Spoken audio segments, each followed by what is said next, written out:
Good evening, everyone, and thank you for being here in person on this first day of Women's History Month, and also for those watching us live streaming.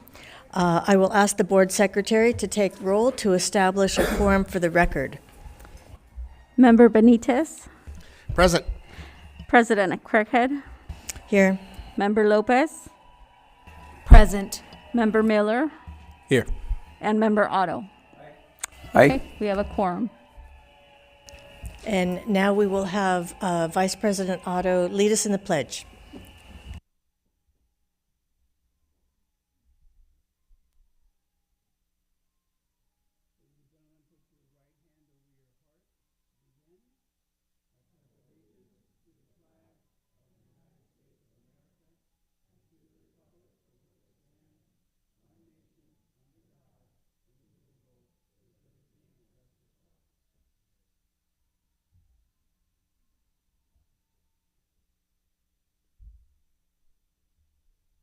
For those of you present in the room, the board appreciates and supports community input at our meetings. During the meeting, there will be time for public to comment on matters on the agenda and matters not on the agenda. For those who have not already submitted a request, we have provided forms in the back of the room and also have additional copies here by where the secretary is sitting. If you wish to speak during the meeting, please fill out a form now indicating your name and the agenda item you wish to address. The board has been meeting in closed session regarding matters listed on today's agenda. The board took action on the following items. On item 3.1, confidential student matters, pursuant to California Education Code 35146, the board voted 5-0 to lift the expulsion of 2 students. Student ID numbers 7696 and 6400, and assign them to a school or instructional program as recommended by the Office of Student Placement Services. Additionally, the board voted 5-0 to expel 2 students, ID numbers 2130 and 9387, pursuant to Education Code Section 48915C3, with the recommendation that the students be considered for a suspended expulsion with an opportunity to attend another school within the district. These 2 students will not be eligible to apply for readmission until after January 26, 2024. Regarding item 3.2, conference with legal counsel, existing litigation, the board voted 5-0 to approve a settlement agreement regarding the case numbers listed on the agenda. In item 3.3, the board voted 5-0 to appoint an interim principal at Hamilton Middle School and an educare mentoring supervisor. And in item 3.5, the board voted to give authority to property negotiators to finalize sale agreements regarding the 2 properties listed on the agenda. The vote was 4-0, with Board Member Lopez abstaining. We will now adopt the agenda. Are there any changes to the agenda or motion to adopt as posted? So moved. Second. Any discussion? All in favor? Aye. Aye. Any opposed? Any abstentions? That passes 5-0. Ooh, now it's time to introduce the student board representative. So we have Miss Alyssa Velasquez from Wilson. So welcome, Alyssa.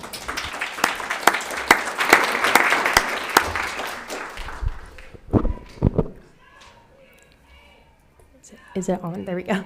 Good evening. I would like to thank you all for inviting me here tonight to speak on behalf of Woodrow Wilson High School. My name is Alyssa Velasquez. I am a senior in the biomedical pathway and currently the ASB president.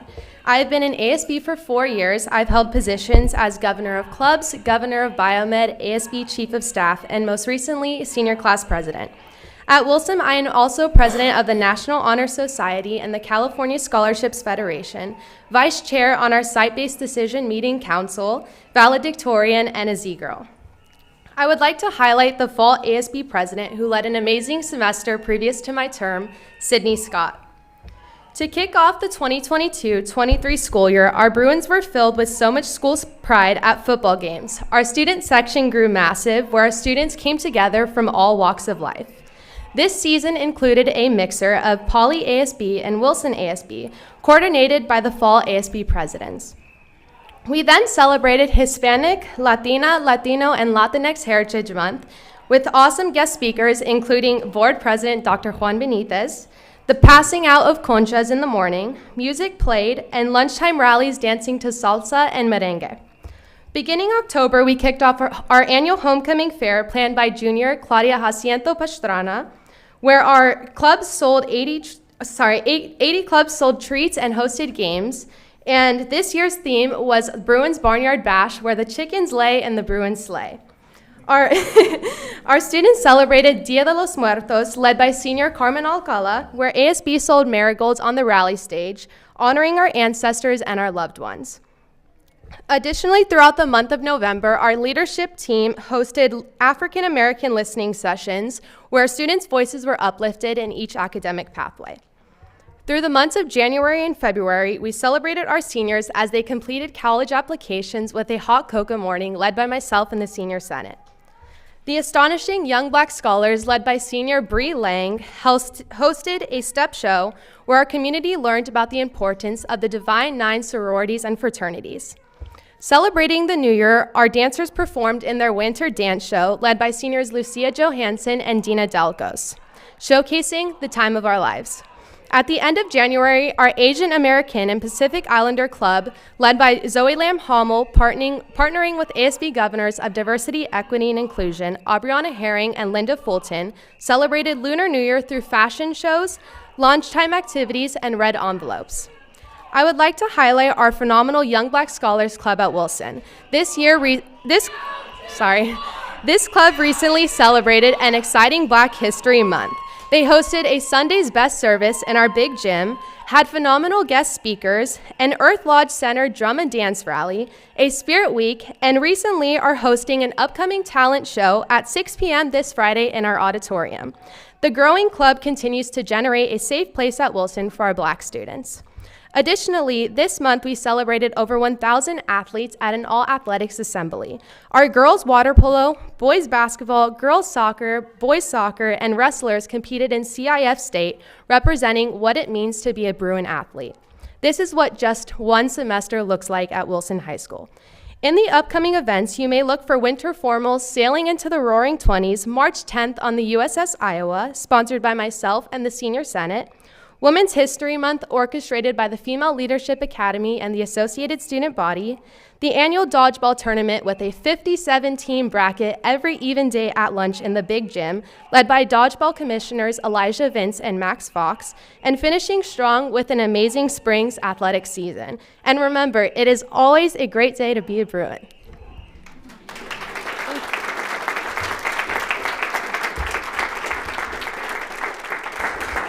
That's you. very impressive, Alyssa. Are there people in the audience you'd like to recognize?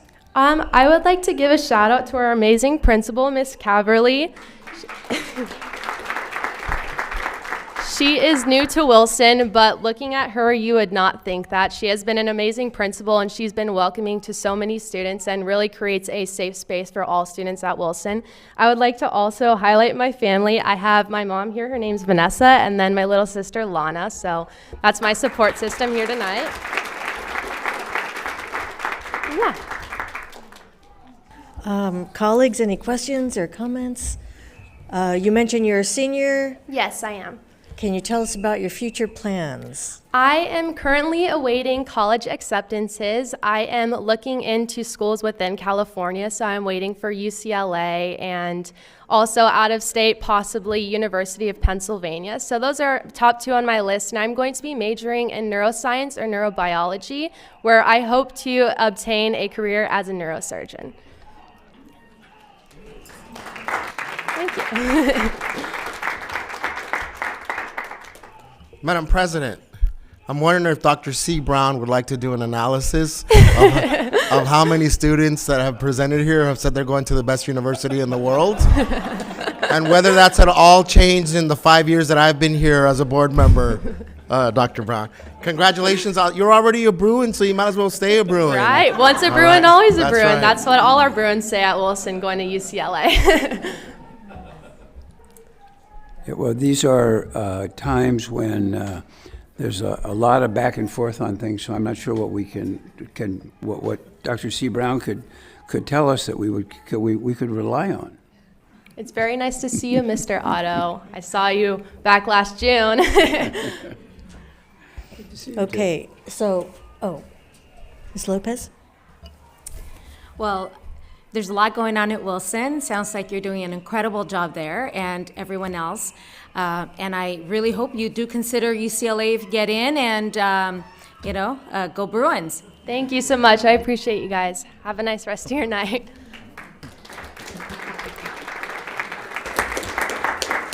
Okay, so we'll go ahead and do a picture.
Okay, now we are at recognitions and acknowledgements.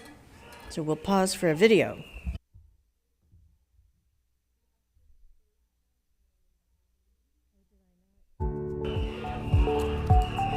Nevaeh came to us with a goal of just looking at 4 pictures and making a choice. And so her communication and language was limited kind of to just 4 words. And we noticed that she was really wanting to say more or showing, I've got it, like what's next? In the speech department, they were able to give iPads to all the speech therapists that come loaded with communication apps, so we can help support students like Nevaeh. 1, 2, 3. AAC stands for Augmentative and Alternative Communication. If a student is nonverbal or minimally verbal and they need technology or tools to help them communicate, that's where we come in. High five! Once we had access to AAC toolkits, switching her over to an iPad gave her access to so much more language. She uses it functionally in class. It helps with her academics, like being able to participate in class activities. So it's really opened up her world and given other kids access to her because she's such a fun student, but you might not know if you weren't able to interact with her. So it's been great. When you can see somebody that has no communication, they can't speak, and then all of a sudden you give them the right tools and they're able to participate and communicate things that you didn't even know that they were thinking. It's magical.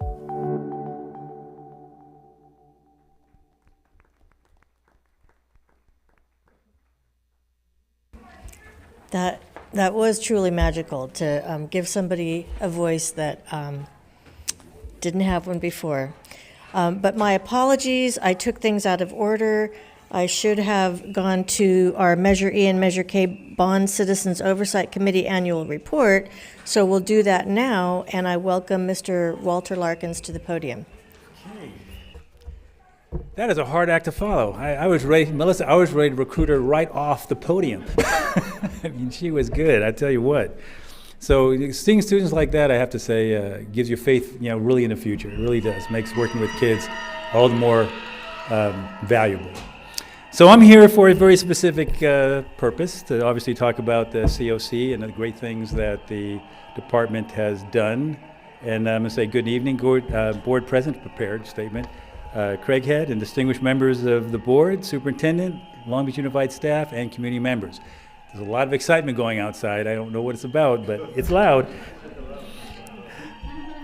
I'm pleased to present the Citizens Oversight Committee annual report for the fiscal year spanning July 1st through 2021 to June 30th of 2022. This is my last presentation, so it's going to be sad.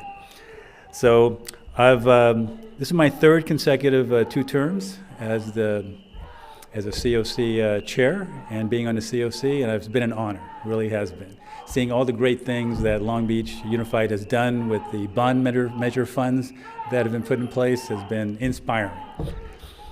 So Long Beach USD really did accomplish a lot of great things during my time on the committee. The district opened EduCare. I mean, it seems like a long time now, but you know, it's developed into something that's ongoing and continuing. Browning High School unveiled a new state-of-the-art building and all-weather fields, completely renovated numerous campuses, just to name a few highlights. And you know, it's all on the website, so you'll be able to see it as well, anyone on the community as well. The bond programs are recognized for its outstanding accountability all 6 years of my tenure. I mean, I had no stress, and neither did any of the COC members, about how the funds were being used. In 2021 and 22 fiscal year, Long Beach USD completely renovated 3 schools and launched campus-wide repairs at 4 others. Jordan High School, multi-layer transformation reached a critical milestone with groundbreaking of a new classroom building, and the list of 6 such facilities constructed at Jordan in the previous 5 years. Several campuses will see significant upgrades in the next few years, obviously including new air conditioning, which is always, no pun intended, a hot topic. So we've accelerated some of the funding for Measure E, which is really exciting. Some things that were projected to happen 2 years ahead are now happening now, and that's always exciting. And the COC will carefully review expenditures for the projects that we have in the future. And now there's Measure Q. I mean, that shows how much support the community has for Long Beach Unified School District, to have yet another bond measure that can go towards making the campuses that we have here at Long Beach Unified even better than they are right now. So on behalf of the COC members, I have a great crew of people that I work with that review all of the spending, and the staff does incredible work. I've never seen more flow charts and graphs of any organization I've been in, even the entrepreneurial pursuits I've had. So they're doing great. So I really appreciate my time here. Thank you for all of your service, because this is a service that is necessary, and you all make incredible amounts of difference to all the students at UNI. And you're truly a diamond in the rough. You know, Long Beach Unified has recognized that. So thank you very much for your time. I appreciate serving, and have a wonderful meeting. Thank you. Thank you very much. Well, thank you for your service, because I know that's a volunteer position. So thank you for doing that. Let's see. Next on the agenda, we have public comment. First, we will go to items listed on today's agenda. We have 1. So each speaker will have up to 3 minutes, and we have a timer so you can keep track. And our speaker for items listed on the agenda is Pamela Weinstein.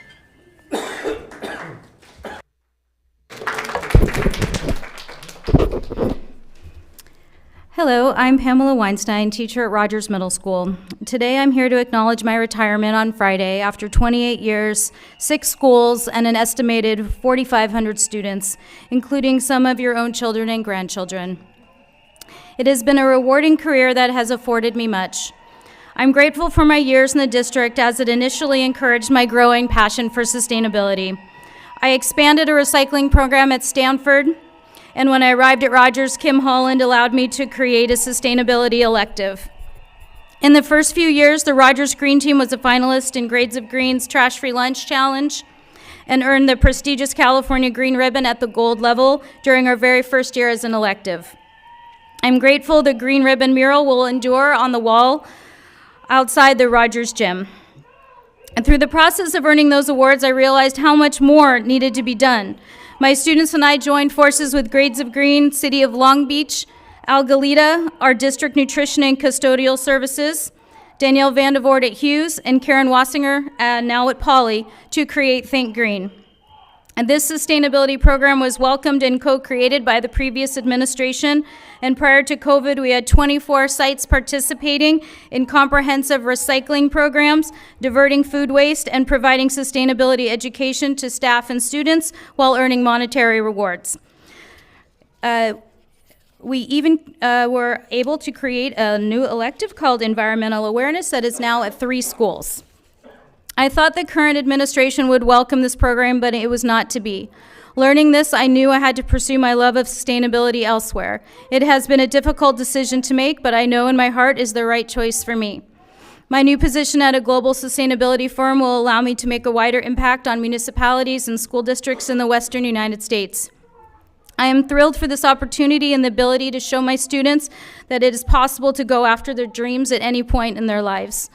As I look back and reflect on my many years with Long Beach, I'm proud of the work I've accomplished with my students, with my colleagues, some of which are outside rallying right now. They want a trusting partnership with the district. They do not want to be surprised annually with more demands. I do hope that you can see their open-hearted intention to do better for our students, and they need your support. I thank the union and the bargaining team for its support of teachers and students. Thank you to the many colleagues I've worked with over the years, some of whom are now my friends, and especially those here tonight to congratulate me. A big thank you to the Rogers English Department, staff, and admin as well. I know leaving mid-year will require more work and support for my replacement. A thank you to my principal, Rennie Chu, and office supervisor, Renee Norris, for your support and kind words. As I move on from Long Beach to pursue my passion, I plan to develop partnerships with school districts and would love to see Long Beach become a leader in sustainability as well. I truly hope the current executive staff and board can drive forward to rebuild the reputation of LBUSD and get back to the Long Beach way. Thank you all very much.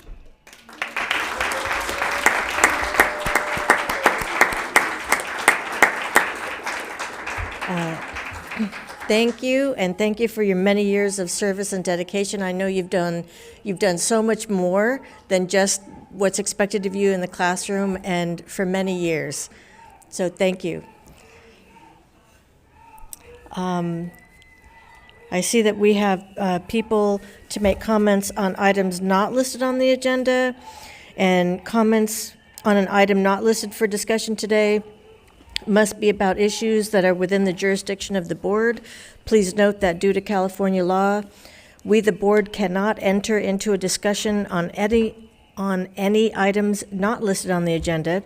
Board members or staff may ask clarifying questions or provide clarification regarding public comments, but such discussion is limited.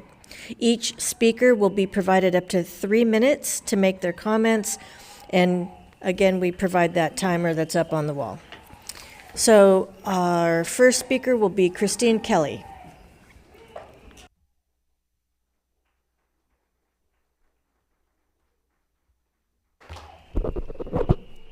Good afternoon, Board of Education and senior executive staff. I'm Dr. Christine Kelly, President of the Teachers Association, and I've worked with many of you here to solve problems our members are having and been impressed with the cooperation and willingness to find solutions. This is the benefit of having my job, getting to work with you directly, and I'm grateful for that. That being said, most of our senior staff has been out of the classroom for a decade or more. Things have changed dramatically in the past 4 years alone. It's because of these changes, it's important to listen to the people who are doing the job. The phrase comes to mind, nothing with us without us. Our members are telling you, it's too much, it's not safe, we need help with this, we need to do that, but you're not listening. Believe me, our members want to solve these problems even more than you do because they're living them. Our members have told you they need more time to do their jobs, not professional development.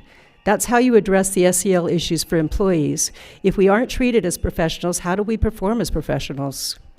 When we returned to in-person, someone had the great idea of just welcoming, don't worry about the rules. But what our kids needed was a familiar, consistent place where they knew what the expectations were, a place where they felt secure and safe by being connected to an environment that was familiar. Our teachers, counselors, and psychologists knew that. What we have instead is a mess. Look at the number of your employees that are on leaves of absence. That is telling. I was speaking with a teacher who had been punched in the back of the head by a student.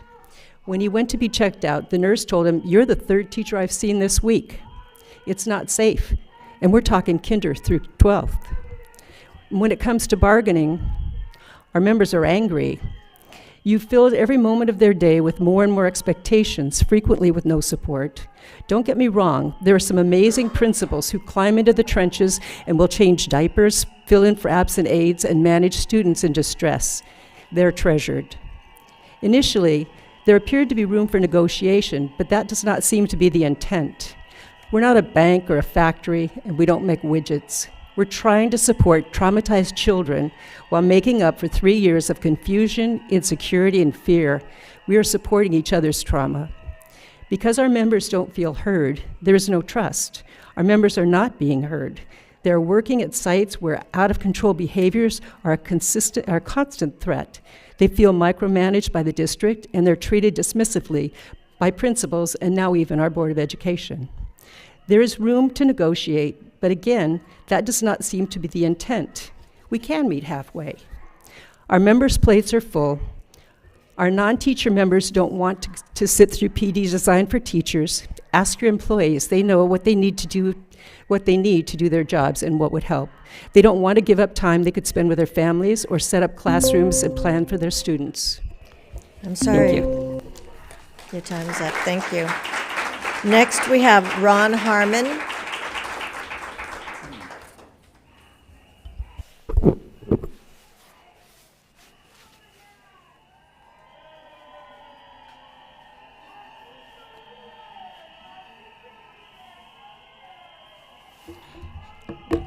President Cricket and members of the board, I am Ron Harmon.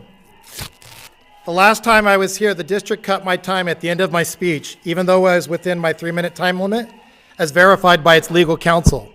So now I'm back once again to share with the community at large that the district chooses, in addition to not listening to its stakeholders, teachers, nurses, counselors, and school psychologists in the latest round of bargaining, it also does not appear to want to act in a transparent manner when doing so.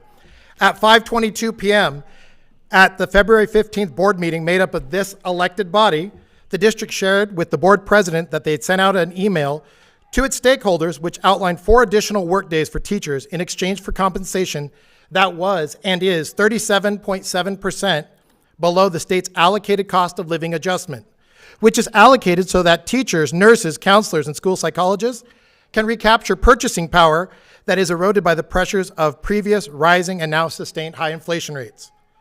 What a group to undercut. Am I right, members of the community? At 5:22 p.m., the district's decision undercut the very same stakeholders that are direct change agents for all children in LBUSD. At 5:22 p.m., the district made it known that the value it places on its stakeholders is even less than what the state allocates to the district to retain the experience and excellence in teaching and teaching support that has won this district many coveted awards. Community, you see them, right? Does the community know that the district takes Me Too raises when this is all done and the dust settles? For those playing at home, it means that the district negotiates with the union, sometimes arguing back and forth so that they can take the same raises. Does the community know that the district has continued to increase its administrative and aspiring administrative positions, all while talking of cutting teaching positions at school sites for the upcoming school year? Does the community know that this means the real possibility of higher student to teacher ratios, higher student to staff support staff ratios? If the district wants to be transparent, why not codify its raises, how its raises are negotiated, as a matter of public good rather than on the backs of teachers, nurses, counselors, and school psychologists, the union, that it appears to undermine with its own bargaining process? If the district is so concerned about keeping wages down, why not put a freeze on the wages of its top-end salaries? and redirect those funds to directly address school safety? Why not invest in more support staff to help with school site level issues of ongoing safety concerns? Just watch the news and ask yourself, are the kids all right? Because the community, they see you. Thanks for your time. Thank you. Next, we have Amanda Garrettson.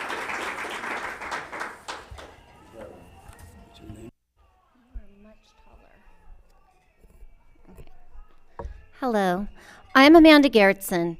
I teach at Lakewood High School, and I have taught in our district for 22 years. I am a product of LBUSD, Long Beach City College and Long Beach State, as is my husband, and our kids attend high school in LBUSD. I believe in the potential of this district, but I do not believe in the system right now. In my classroom, I have a quote by James Baldwin: "Not everything that is faced can be changed, but nothing can be changed until it is faced." I am here today in the hopes that we can create much needed change. There has been a common theme as teachers and counselors have spoken in these board meetings.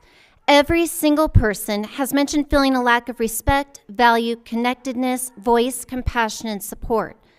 These are all aspects of building a relationship which teachers are expected to develop with students daily, yet the district does not seem to demonstrate with teachers.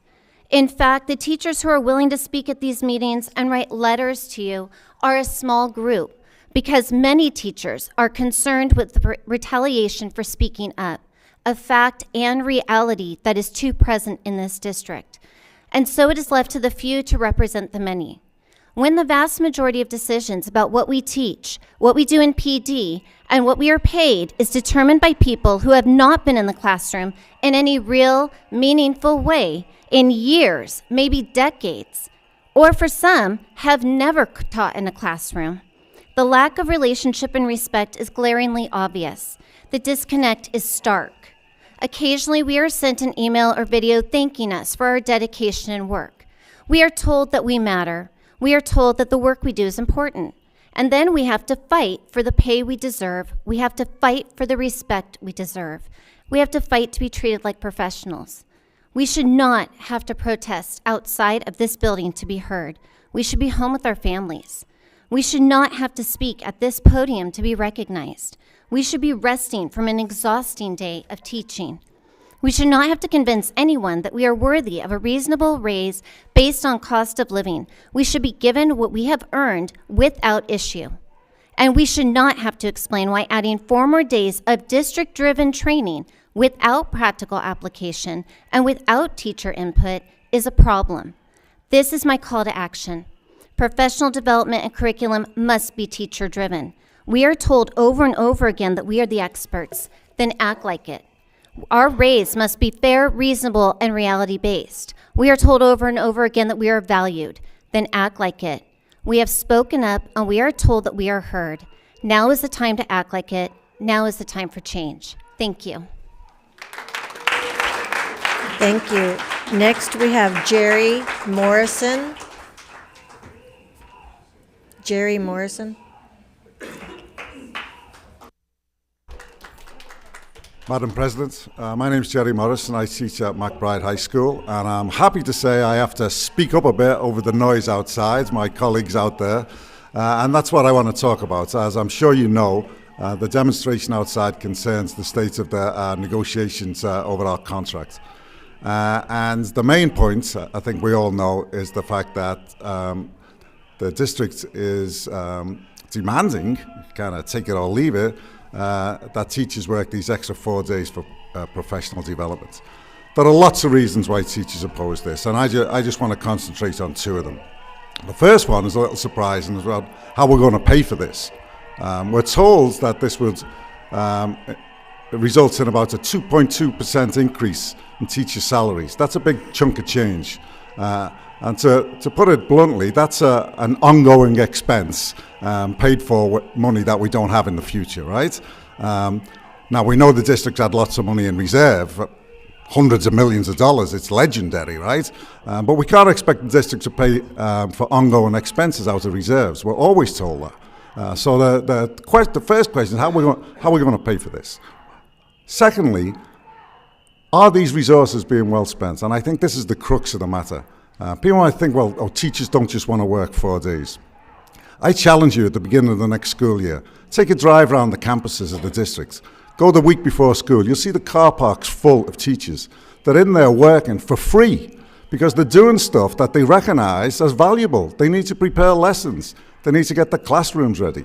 It's not working 4 days. The question is working 4 days extra doing what? What's going to be done in those 4 days? Is it going to be a wise use of our resources, our time, our effort, our energy? And the answer to that is no. The district seems to think that teachers love the professional development that we get. For some reason, you have data that you tell us that teachers love this. We don't get that. We're hearing different things. People don't want the cookie cutter, one-size-fits-all professional development. We don't think it's a good use of resources. We don't think it's a good use of our time. At the negotiations, the union proposed a counter, a compromise, where we would extend the calendar, not by 4 days, but by 1. Maybe if we do 1 or 2 professional development days, we'll find out that teachers love it. Maybe they'll be called in the union, demanding that we negotiate another couple of days. I doubt it, but let's see. Maybe there's a compromise there. We don't think that what you're offering is what teachers need or what students need. And we also don't think that when you talk about social emotional welfare, psychological welfare, wellness in general, taking care of yourself, we don't think that applies to teachers. You guys do a good talk, you talk a good talk, but when it comes to implementing that, we don't see it. We think it's hypocritical. Thank you. Thank you. Next, we have Darlene. Darlene.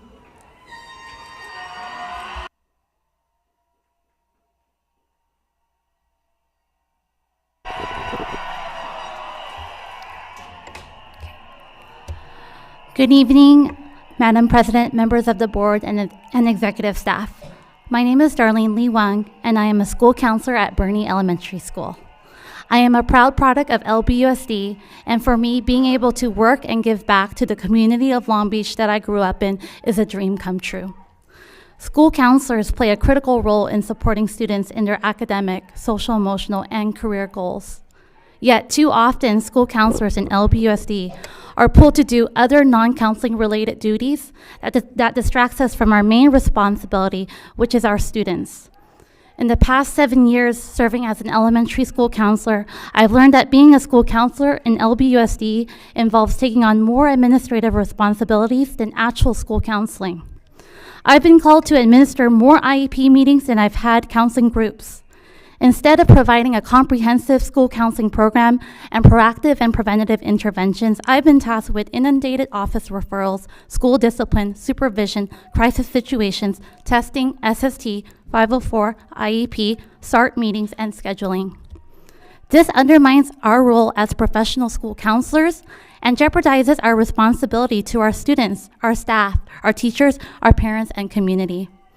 Especially during the pandemic, when mental health and suicidal ideation rates are at its peak, it is imperative that school counselors are given the appropriate duties to support all LBUSD students. We can no longer afford to be silent because our students' success, their well-being, and their lives depend on it. Several evidence-based research studies and Assembly Bill 2508 Quicksilver supports a comprehensive school counseling program which promotes students' academic success and social-emotional growth. Please consider aligning school counseling work with the American School Counselor Association standards and reducing our ratios so we can provide effective, preventative, and equitable services that supports every student every day. Thank you for your time and consideration. Thank you. Next, we have Peter Larson. Peter?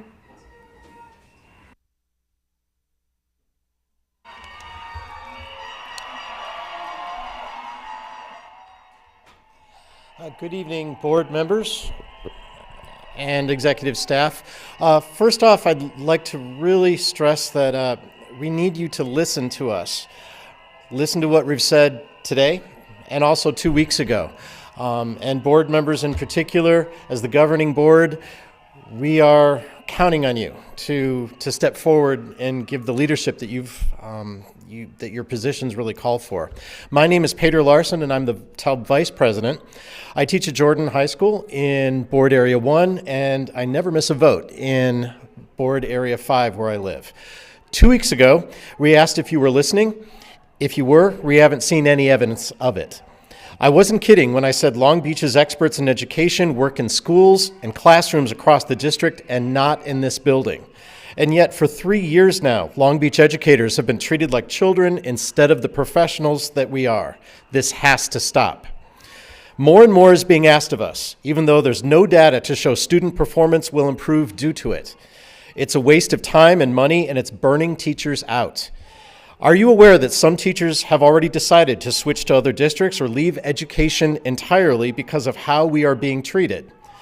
Even more are thinking of it, including friends of mine who had planned to finish their careers here. We've told you in no uncertain terms that district professional development isn't very good. For a teacher, it's an hour or more of wasted time where we could have been doing something useful. We've also pointed out to you that you haven't asked the community their opinion about having to pay for childcare or taking days off during the pupil-free days. It's going to be a financial hardship for a lot of families. Finally, as a resident, taxpayer, and voter, I'd like to state that I've been very concerned over the last 3 years seeing Long Beach Unified waste money that was supposed to pay for educating Long Beach students. Just 2 examples are the millions spent this year on inappropriate furniture for elementary classrooms and the millions spent on the pointless Equity Week training that teachers were forced to sit through 2 years ago. Even from home, it was a terrible experience. You've got to do better. Thank you. Next, we have Alyssa Leitner.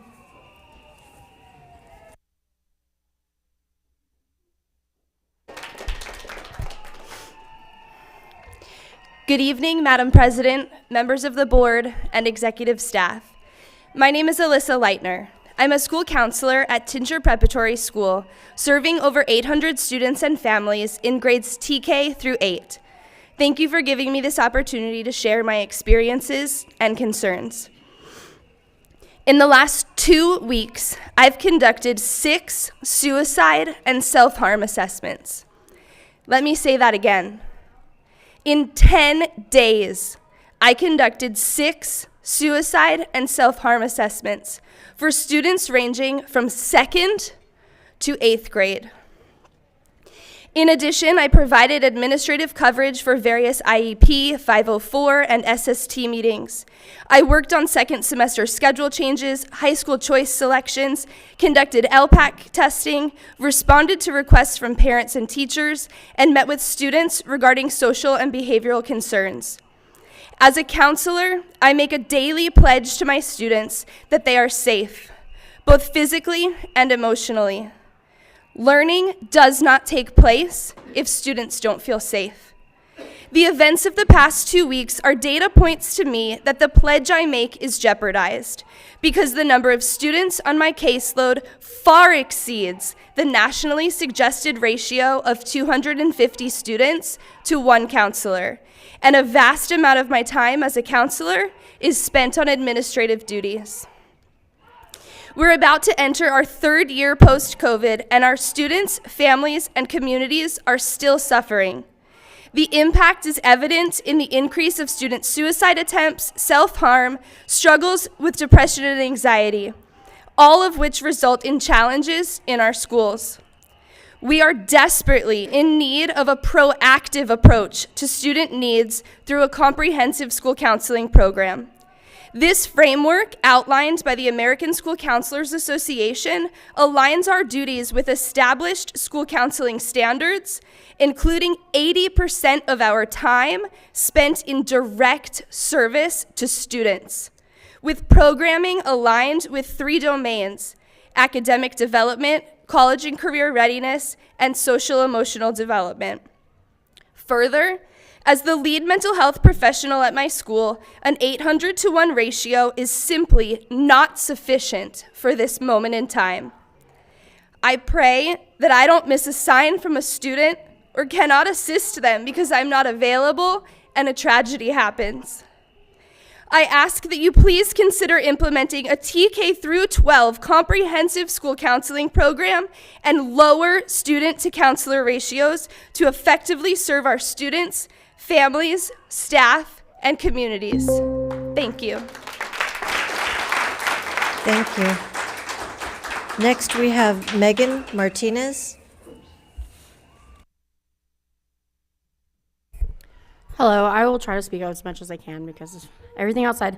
I am Meg Martinez, chapter leader for Gays Against Groomers, and I am here to have it entered into public documentation. We are submitting a request that the plans for gender-neutral bathrooms and locker rooms be put back on the agenda ASAP. Us in the chapter have been contacted by multiple parents, staff, addressing growing concerns since the plans were put on hold and never readdressed. We're requesting to be included in the closed session regarding this issue. We demand for more transparency in your plans on how these spaces will be implemented, as well as building plans for these spaces and timelines for completion.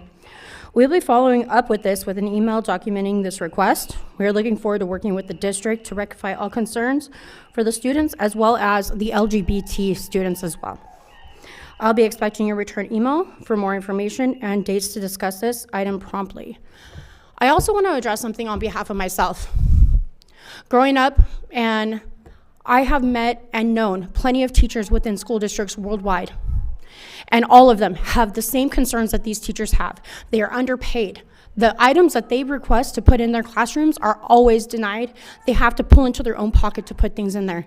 The fact that I'm hearing multiple teachers say that they are ignored or they feel that they will be reprimanded for coming up and speaking up for things that should have already been addressed, it's disgraceful. You guys all need to sit back, take a look at what you are doing, and listen to the teachers. They deserve a living wage. They deserve to have items in their classroom required for them to service their students. This counselor that just spoke broke my heart, and I literally almost had to go into tears, but I refrained myself. Me being a suicidal teenager and not being able to get into my counselor's office was very detrimental to my health, and I ended up in the hospital multiple times. You really need to help these counselors have more availability to help students. They should not be spending their time addressing administrative duties. They should be spending their time helping these children figure out what they're gonna do in college, figure out what they're gonna do in life, and to help them with their mental development within society. Please, I implore you and beg you, listen to these teachers and these students. They deserve your attention. They deserve to hear your words without reprimandation. They deserve to hear your words, period. Thank you. Thank you. Next, we have Julie Hyson. Julie?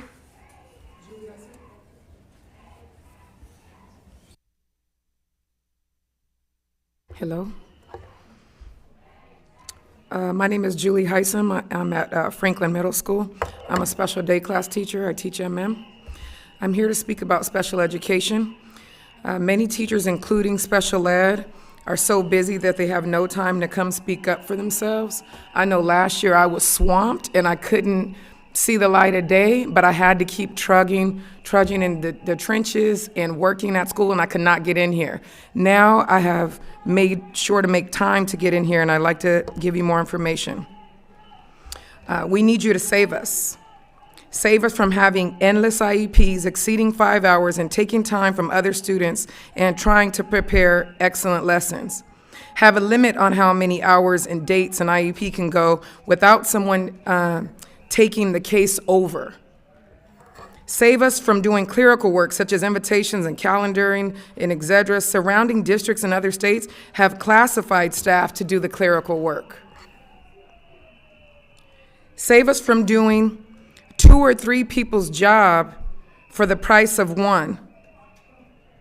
When we have someone out for 10 days due to COVID protocol, this is what I'm talking about from last year, the report cards were still due, things still needed to be graded, and no expectations from the district changed.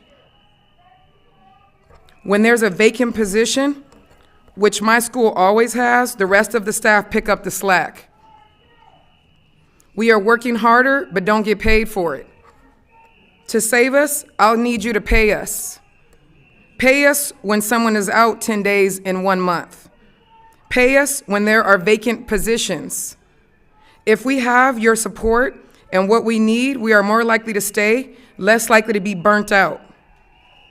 Thank you for your time as we continue to do the best we can to serve students and represent the district and keep us out of litigation. Do not ignore me, please. Lighten our load. We are drowning and need you to save us. Please contact me so we can give a life raft to our special education staff. My name is Julie Heisen, and I'm from Franklin. Thank you. Next, we have Kevin Quinn. Kevin Quinn.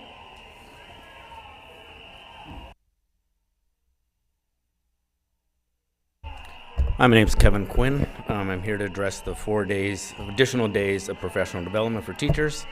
I'm going to try to make this brief because I've spoken to most of you at this table over here, and most of my colleagues have addressed most of the issues at hand. I've spoken to you about doing a deep dive into data to promote student achievement. Been on teacher council and talked about learning loss and accelerated learning that I feel deeply committed to.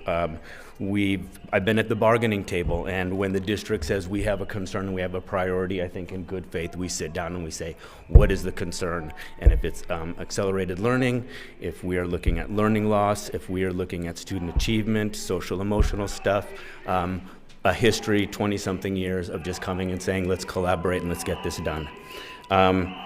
What we have right now is a district that is not listening.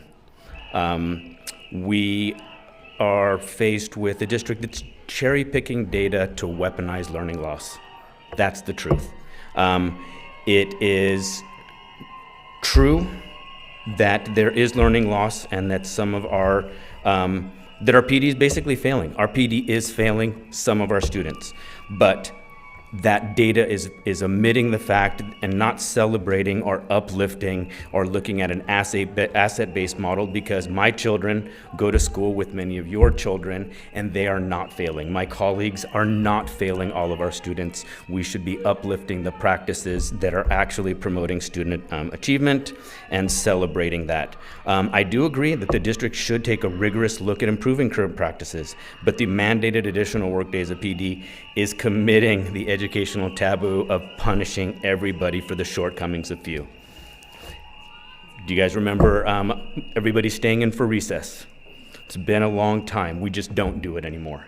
But this is the equivalent of let's punish all teachers for the learning loss of some. The mandated additional days, it's the equivalent of summer school or Saturday school for everybody. And that's not right. We wouldn't do it to our students, and we shouldn't do it to our teachers. And basically, what we would do is we would target intervention. Targeted intervention, that's what we would do. That's good practices. So let's put off this ill-conceived additional days and ask some of our many successful stakeholder members. Those are our teachers, parents, students. We all know them because our students are going to school with them. They are successful. We know how to find them. That has been brought up before. So I ask for you guys to strongly consider data-based, targeted approach to this issue. Thank you. Thank you. And our last speaker is Mimi Kao.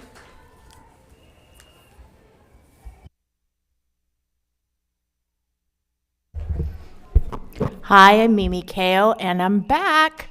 I just have some questions. How do you value us if COLA is over 12% and it feels like you need to take your cut to put it in reserves? Why are we not valued like you say you want to value us by compensating us fairly, by reducing our class size, our workload? How are you listening when 11 speakers representing TAUB are speaking, and in the middle of that last board meeting, a negotiating update was sent out? How can you be listening when that had to be pre-made? It was written beforehand and released very strategically. Just because you can doesn't mean you should. I'm advocating for respect in the negotiating process, What you say and what you do should match, and they don't. You cannot say that you value us and give us 8% on, 2% off, and say our next offer is now 8% on, 3% off. That is not showing that you value us. So I'm just asking that the time that we spend, we as TAUB, teachers, psychologists, early childhood educators, librarians, nurses, we volunteer our time because we believe in what we do. And that's being taken advantage of. You know that we will give and give and give. We do it without asking. We do it because we believe in it. It's time for you to honor your commitment to us and the community by giving us what we deserve. Please negotiate fairly, honestly, sincerely, and transparently. Thank you. Thank you.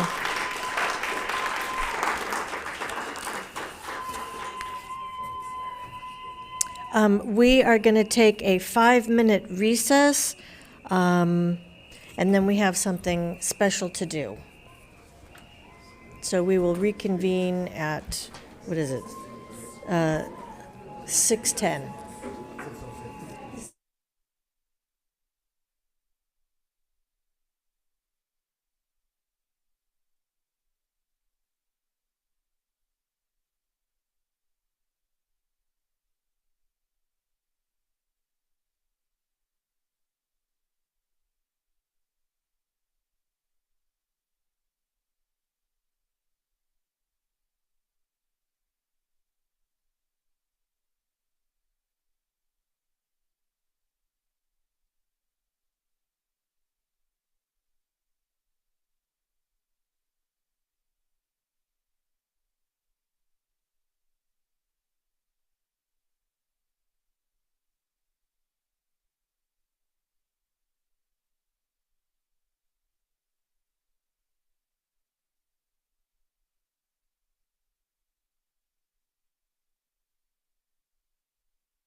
Okay, welcome back, everyone. Tonight we are excited to officially install our student board member. As most of you recall, back in September of 2022, the board approved a policy establishing a student to be a participating board member. Pursuant to the Education Code, the student board member will be attending open session of each of our meetings, will be given the opportunity to provide discussion and comments on agenda items, and will be casting a preferential vote on all matters in open session. During the last several months, applications forms were made available to all high school students in the district. We received more than 20 applications. After a thorough review of the applications, 5 students were selected for an in-person interview with the superintendent and myself, board president. At our last meeting, you met the finalists, and tonight we are ready to install our new student board member for 2022-2023. I know, it's so exciting. I would like to introduce Fernia Lopez, a senior at Jordan High School, as our selection. And now, Fernia will be formally sworn in by Dr. Baker. Would you like to introduce who's standing with you before we start? Okay, right here we have my mom, my wonderful mom, and my brother. Yeah. He's also a student in Long Beach Unified. Oh yeah, he's in Dooley. Right. Yeah. Stand with Frenia. Please. All right, I will go slowly. This goes, I, Frenia Lopez, I, Frania Lopez, do solemnly swear do solemnly swear that I will support and defend that I will support and defend the Constitution of the United States the Constitution of the United States and the Constitution of the State of California and the Constitution of the State of California against all enemies, against all enemies, foreign and domestic, foreign and domestic, that I will bear true faith and allegiance to the Constitution that I will bear true faith and allegiance to the Constitution of the United States of the United States and the Constitution of the State of California, and the Constitution of the State of California, that I take this obligation freely that I take this obligation freely without any mental reservation without any mental reservation or purpose of evasion, or purpose of evasion, and that I will well and faithfully and that I will well and faithfully discharge the duties discharge the duties upon which I am about to enter. upon which I am about to enter. Congratulations, you have been sworn in.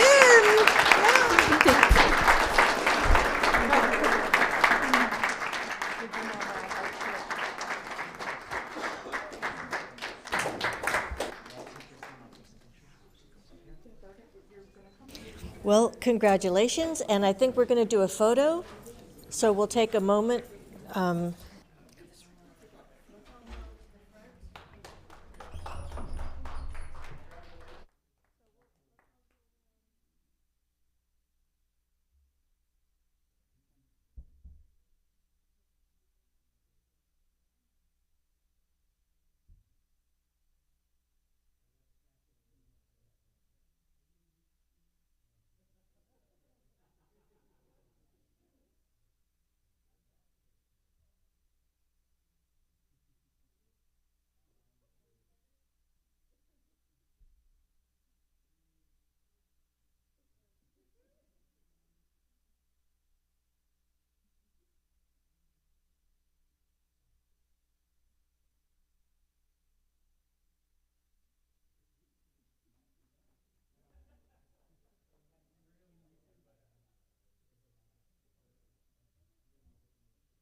And I just want to say, the interview process, we were able to meet and interview 5 of our amazing high school students, incredible applicants.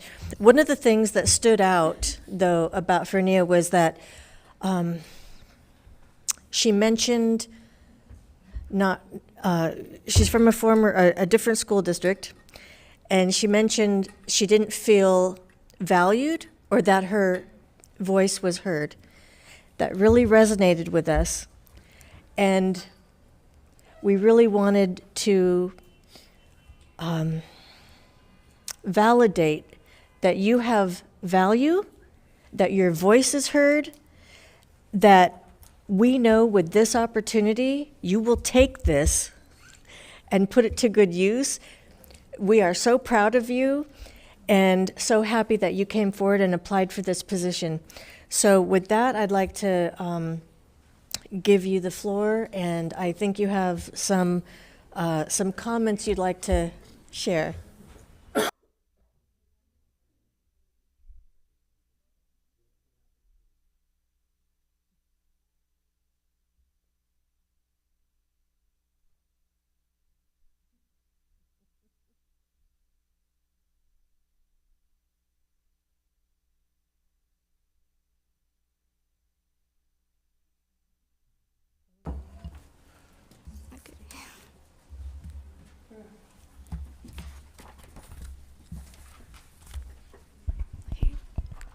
First of all, I'd like to say thank you to everyone, here joining us tonight.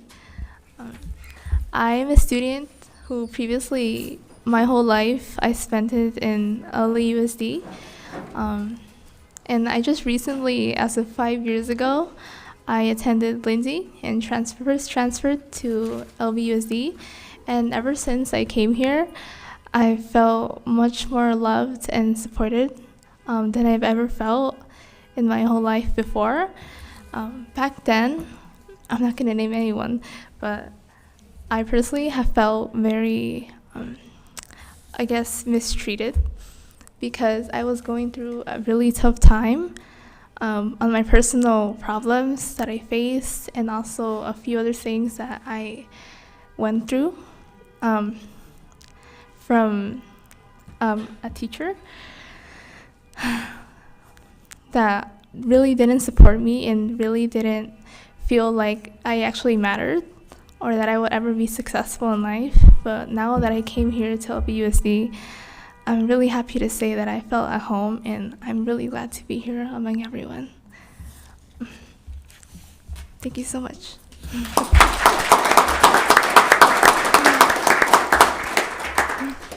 Thank you, and thank you for being here. And you see, it's a special occasion because we have all that excitement outside, too. So that makes it extra celebratory. Okay, so we will move on with the agenda. And next is consent calendar A. This consent calendar groups the approval of routine agenda items into one action for efficiency and to allow the board to focus our meetings more on student outcomes and other key issues of the district. Are there any requests from the board members to pull an item, or does anyone have a comment? Okay, so Madam Secretary, will you please now take a roll call vote? We have to make a motion. I need a motion. Move approval of the consent calendar A. Now we need a second. I do need a second. Second. Any discussion? No? Okay. Madam Secretary, Yes. will you please now take a roll call vote? Member Benitez, Aye. President Craighead, Aye. Member Lopez, aye. Member Miller, Aye. Member Otto, Aye. and Student Member Lopez preferential vote. Aye. So that passes 6-0. Thank you. Next on the agenda is consent calendar B. Mr. Miller. I will recuse myself from consent calendar B as I have a potential conflict of interest under Government Code Section 1090 and 87100. SoCal Gas provides services to the Long Beach Unified School District and has in the last 12 months provided a donation to the nonprofit corporation Ranchos Los Amigos Foundation, which I am the CEO. Okay, do we have a motion? So moved. So moved. I need a second. Second. Any discussion? And Madam Secretary? Member Benitez? Aye. President Craighead? Aye. Member Lopez? Aye. Member Otto? Aye. And Student Member Lopez, preferential vote. Aye. So that passes 4-0 with 1 abstention. Thank you. Okay, next we have our staff report, and we're going to be looking at student outcomes mid-year update. I believe Dr. C. Brown, you are up. Yes, thank you. Actually not looking at anything today. We're going to talk about a few things, and actually I'm going to gather some input from you all as board members in preparation for our time together in 2 weeks at the board workshop. So really a time for you to provide some feedback to us tonight. So semesters generally end of January. Throughout February is the last round or the second round of iReady data gathering. And so February really represents for us the mid-year point of data. The mid-year point where we can go back and look at kind of all the stuff we've been talking about aligned to our student outcome goals and see where do we stand right now. So we met with all K-12 principals last week and went through the mid-year status update. Where do we sit with all of the student outcome goals? And they spent a half a day working with each other in similar school groups or collaborative inquiry visit groups to discuss best practices, to compare their results to each other and really talk to each other about what was working, what needed some revision mid-year to move forward into the back half of the year. They looked at district overall data, and then they also dug into their site-specific data so that they could kind of go from where we stood in our district goals all the way down to where they stood in their own goals using the data that we provided and then the data that they had access to. So next week, or 2 weeks from now at the board workshop, we will take the board through the similar mid-year status update, looking at the data aligned to student outcome goals, digging into asking questions and having it in a much more conversational format as opposed to just a presentation format. And the board workshop allows us to have a little more time to dig into where we are mid-year as opposed to a shorter session. But just in preparation for that so that you can be ready to engage in a full conversation on the 15th, I believe, I wanted to remind you of the goals and then seek a little feedback. So the 3 goals we're really going to discuss on the 15th, and we did provide a little handout for you, so you have it. Really, goal 1, that Long Beach students will achieve at least 1 year of academic growth, and that students achieving below grade level will demonstrate greater than 1 year of growth, and that the median student growth of Black students will be at least 25% greater than the previous year as measured by iReady assessments. So that's the first thing that we will dive into at the workshop. The second goal we're going to look at is that Long Beach students' sense of personal identity, belonging, and agency will increase. And then the third goal that we're going to look at is that Long Beach student access to and success in post-secondary options will increase, and that Black student access to and success in A through G completion will increase by at least 5%, beginning with the 9th grade cohort. So just a reminder of the kinds of data that we've talked about and what we've done so far this year. About 90% of our 1st through 8th graders have completed 2 rounds of iReady assessments, which really gives us strong growth data now 2 years in a row that we can compare and we can see what's happening as we move through the year. A metric we didn't have in the past, that growth metric. We've also given the Pulse survey now twice this year, and students are actually currently completing the core survey. So for the first time, we can really look at trend data around social emotional learning metrics like sense of identity, sense of agency, and sense of belonging. You know, if you recall, historically, we gave the core survey once a year in February. And so what we really could talk about was how students felt in February every year. The addition of the Pulse survey starting last June and then in the fall and then in the winter, along with the core survey, gives us this idea of looking at how are students feeling through the year and are some of the actions we're taking at our sites working to increase sense of belonging or agency or identity.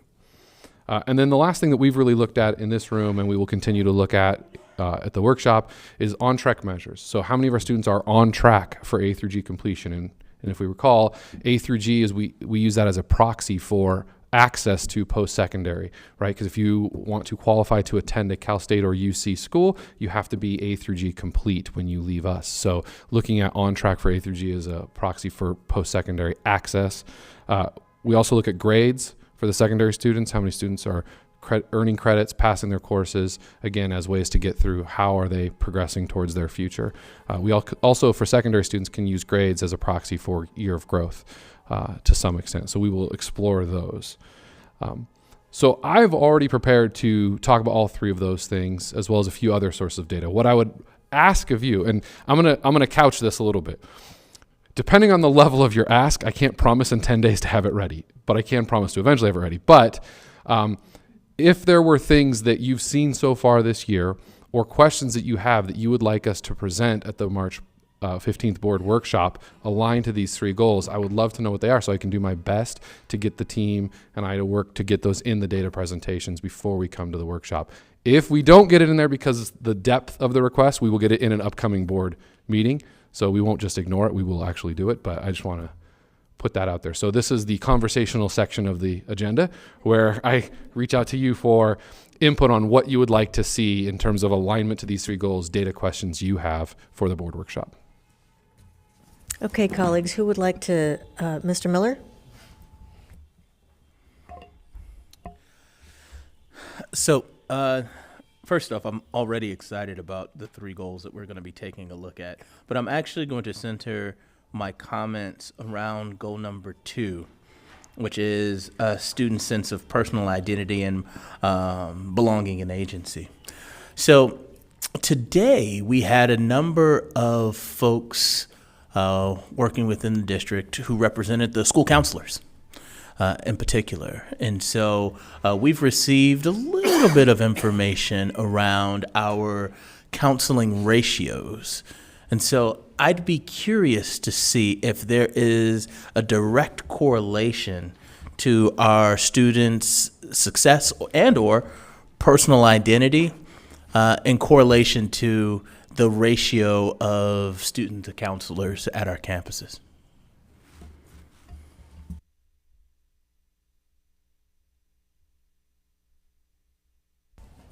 Okay, anybody else with questions just yet?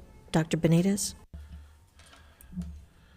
This is helpful, Dr. Brown. It's just since we're seeing this for the first time, I'm going to try to process here. So I think for me, it's less about specific things that I want to see and more about how the data will be framed for us. So I have 3 sort of questions that I'm thinking about pending what you're going to share with us in 2 weeks. The first is questions about where we have been, right? So some of this data, for instance, I think we only have 2 years of data. For other data, we may have earlier data. So just getting a sense of the context for the data that's going to be shared. In terms of where we are currently at with the data that you'll share, I think it would be important to walk us through what the data is actually telling us. So if we're talking about A through G completion, what is that? What does that mean? Right, when we talk about CSU eligibility, well, what does that mean? Right? What do you have to get in A through G to fulfill the minimum CSU requirements? I know that we're also getting some Long Beach Promise data that day, so I think that will help provide some connecting points. So in terms of iReady data, just refresh us on what does iReady data tell us, right?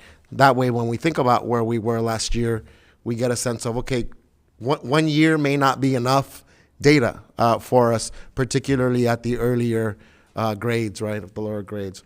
And then the third, for me, is a more robust conversation around what accounts for, this is where we've been, this is where we are, and what does that tell us? What accounts for where we are, whether that's that we're meeting our growth goals and or where we're not, what do we know about that?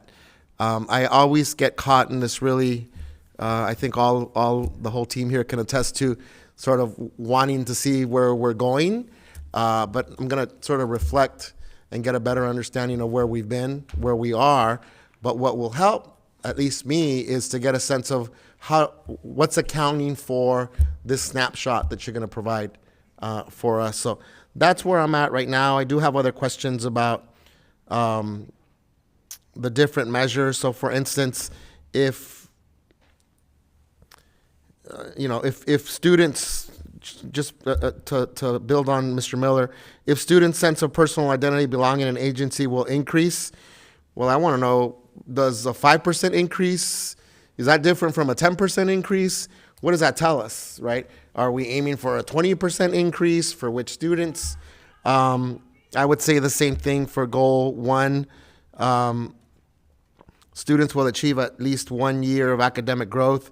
Students achieving below grade level will demonstrate greater than 1 year of growth. I think that's different than the median student growth for black students will increase by 25%, right? So just the logic, the rationale, the thinking behind what it is that we're trying to show with the data. I'm anchoring sort of me thinking through this approach sort of on 2 student outcomes pillars. There's a theory of change around student outcomes out there. Some of you, this is going to be familiar, that student outcomes don't change unless adult behaviors change.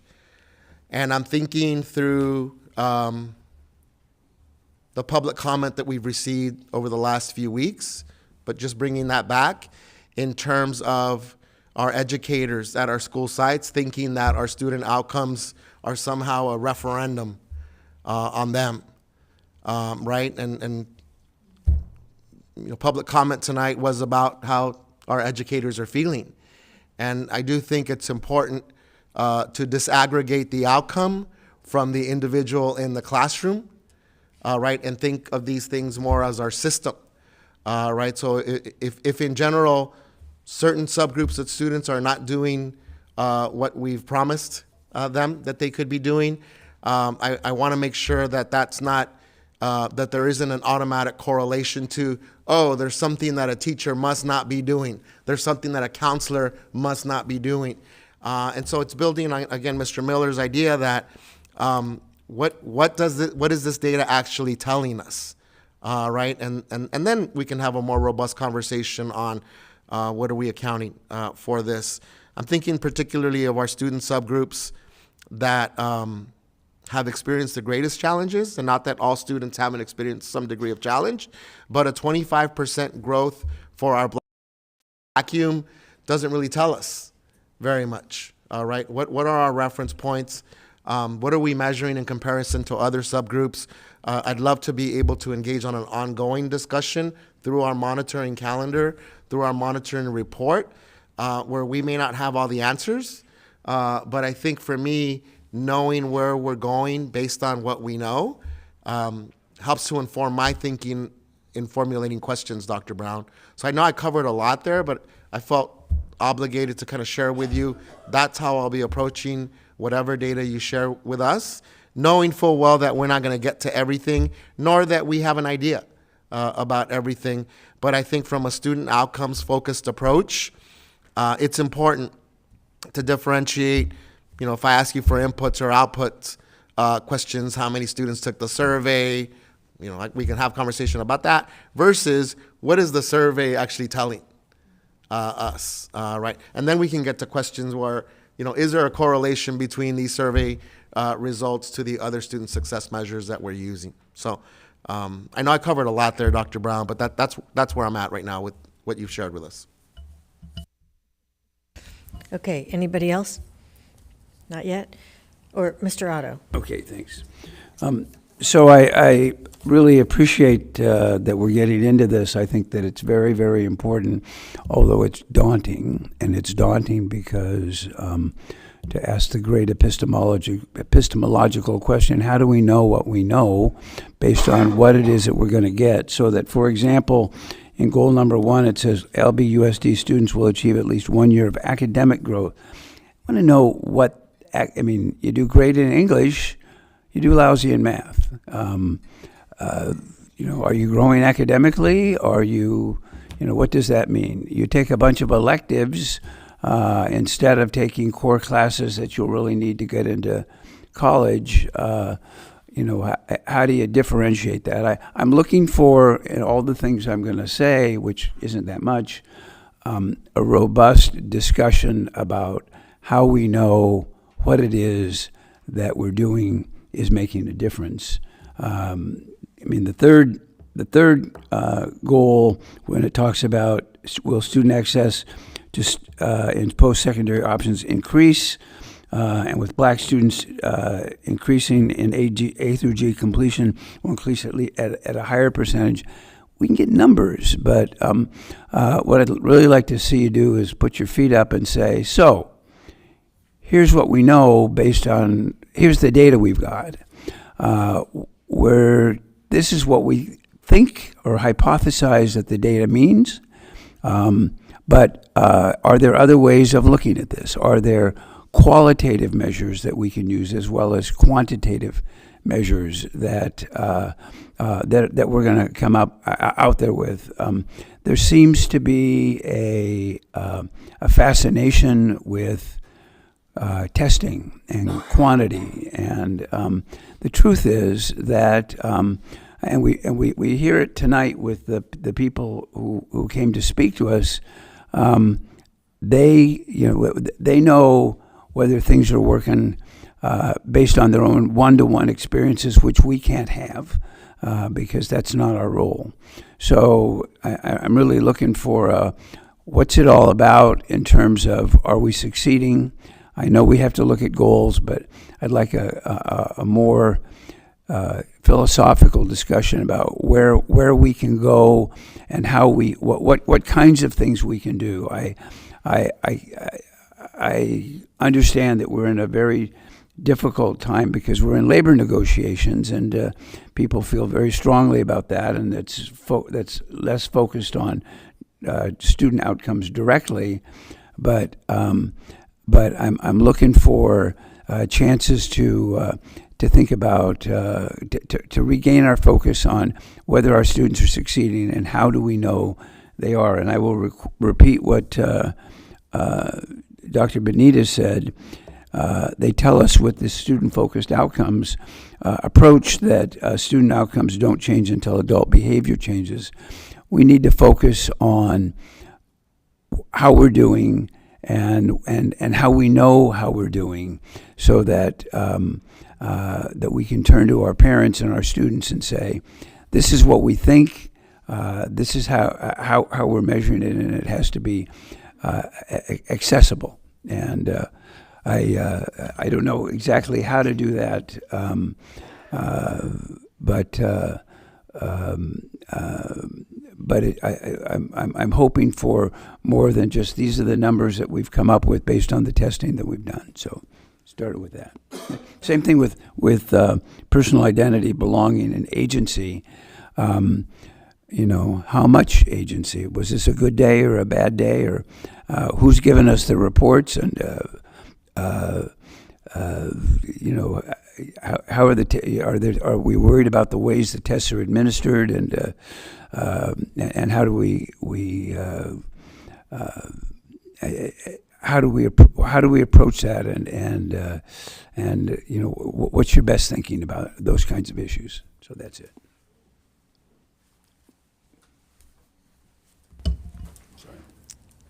Okay.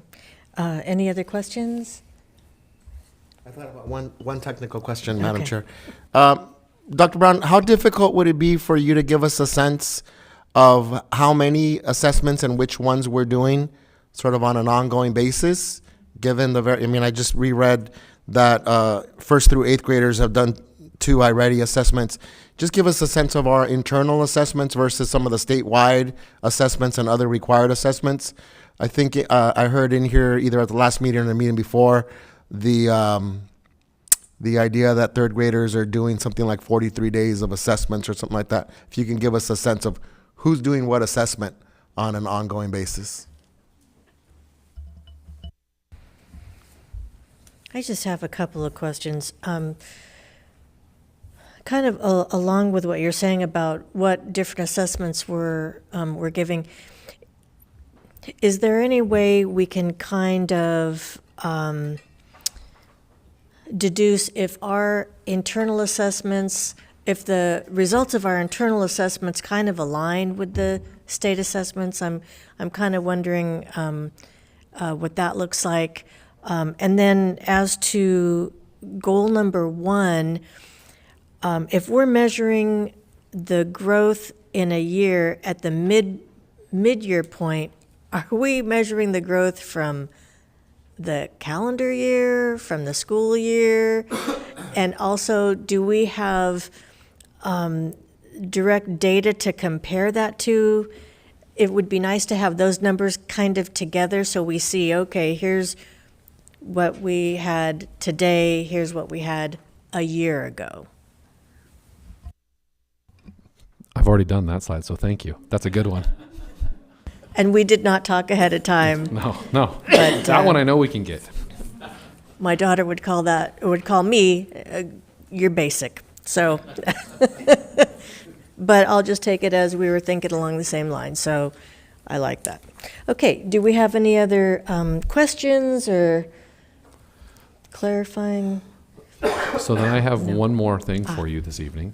And this is nothing that has to be answered now. So this is thought time, and it'll be something I come back to you in a couple of weeks on, and then I probably will come back to you again a couple of weeks after that. So, but it's on your note sheet so that you can start pre-thinking about it. So in addition to your note sheet today, I just gave you another copy of the data monitoring calendar that we use this year. We're getting to that point of the year where we're going to start thinking about what does next school year look like in terms of student outcome-focused governance and in terms of presentations to the board of student outcome data or the discussions we want to have. So what I would really like to know at our next session together that I will ask about is, based on this monitoring calendar, what has worked well for you this year? What could have enhanced your understanding of student outcome data for this year? And what revisions would you propose both to the calendar and the process in general for next year? For the next calendar year. So these are, again, nothing to answer right now, but just I wanted you to have a couple weeks thinking time so we can start the planning process for next year. Mr. Otto? Yeah, just one other thought that has to do with this general idea of how do we know things. Are there any unobtrusive measures that that we can think of that might give us some information about how students are doing? I mean, we've got attendance, obviously, and that means something. I participated in a study a very long time ago on the eve of a presidential election where we sent out people to various neighborhoods to count signs for the candidates and in different economic areas, and they had hypotheses about who and then how would those people vote. The one that I loved the most was we took water pressure readings during the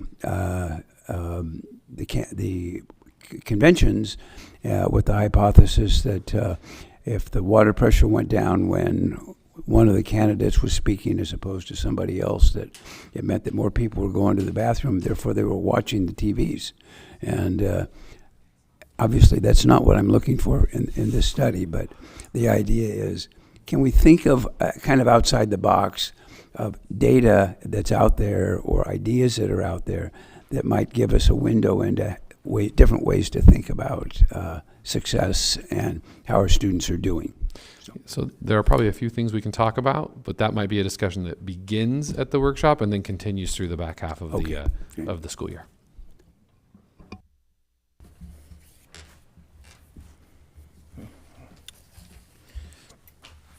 I just had more of a clarifying question here. So the calendar that you presented us are of topics essentially that we've obviously been using in all of our board meetings up to this point. I don't remember seeing any of the significant disproportionality data. Can you? Yeah, that's a revision that needed to be on there, but you'll get it as a report. So it won't be live, but you'll get it as a report. Got it. Mm-hmm. And First of all, I just want to be clear because I could be remiss if I could be incorrect when I say this. So please correct me if I'm wrong here. I do remember the month of February being centered around Black student achievement, or at least I think that was some of the principles that we may discuss during this data review. Is that correct? Yes. So we have talked about Black student achievement. We started the year with it. And if you recall, we had a discussion as we've learned our way into this where we said, instead of focusing on it once, we're going to pull it out and make sure we highlight it in every single presentation that we do. So we've pulled it out and highlighted how our Black students are doing in whatever the measure is that we're discussing, rather than trying to put it all together in one moment. Correct. So as part of our learning our way into this process, we decided that just single check-ins wasn't going to be good enough for that. So we've pulled it out every time. And I think that goes back to someone else's statement about, having the data in a vacuum is hard, but when you see it in relation to the metric, in relation to everyone else as we go through, it gives you a sort of a perspective or a reference point with which to look at our progress. Right. And I appreciate that. And I don't want to discredit that, but I think that there's also some value with having an aggregate look at a demographic that has been underperforming in our district for generations. And so though I do respect the fact that we're going to take our time and look at them within each one of these data points, I do see value in having one aggregate component centered around a demographic, really capsulizing the efforts and focus of improvement towards an underperforming demographic. And I will use a very simple example or anecdote. If I have an injury on my knee, obviously I want to work up my entire body, but I need to put an emphasis on helping that knee repair. And so I would hope that as we look at this calendar as our exercising regiment, we're going to review all aspects of the Long Beach Unified School District, but that knee in particular needs a heightened level of emphasis. And I hope that in every form of our exercise regiment that we'd be doing something towards working on our knee. But all due respect, I'd like to see something completely focused towards our underperforming Black students in particular. So in addition to specific knee rehab every day, you want a knee specific day. Okay. Correct. We can definitely put that in the calendar. Yeah, we can definitely do that. Correct. Yes, I think that would be very helpful. Okay, Dr. Benitez. Are we answering the questions under item number 6, Dr. Brown? That was not my intention. My intention was to give you guys time to think about that and to come back to it at the workshop. I got answers already for A and C there. My door is always open to you. Okay, any more questions or? I just don't know if this is possible. Would you be able to give us a breakdown of student achievement at the high school level per pathway? I want to see the growth or lack thereof of students in the various pathways, if possible. Yeah, we can pull it. I'm not sure I can have that ready by the 15th, but I'll do my best. And if not, we would have it in a following meeting. Thank you. I do have a question for Dr. Baker, and I know we'll talk more around our shared governance, student outcomes focus governance. At some point, Dr. Baker, I think it would be good to contextualize, because some of this data we may only get once or twice a year, to set up some, even if they're draft or preliminary interim goals, right? So that as data is presented to us, we sort of put that in the context, okay, if we're looking at, to your question, Ms. Craighead, if we're looking at a whole academic year, what are we looking at across the year or during the year to sort of gauge if we have to, strategically make a change or double down on something. So maybe sort of thinking through the process of developing some interim goals in relation to these broader goals. Okay. So the focus that Dr. Brown is talking about is on this year's student outcome goals that were used as the district goals, not as the board goals. What you're talking about is that by July, we will have, for next year going forward, there will be board goals. And the questions that Dr. Brown is asking about this year's monitoring calendar will also help to guide the formation of a monitoring calendar that actually is monitoring the board goals rather than just district goals, which are slightly different. And actually, we're going to talk about that in the workshop itself. Yes, Yeah. thank you.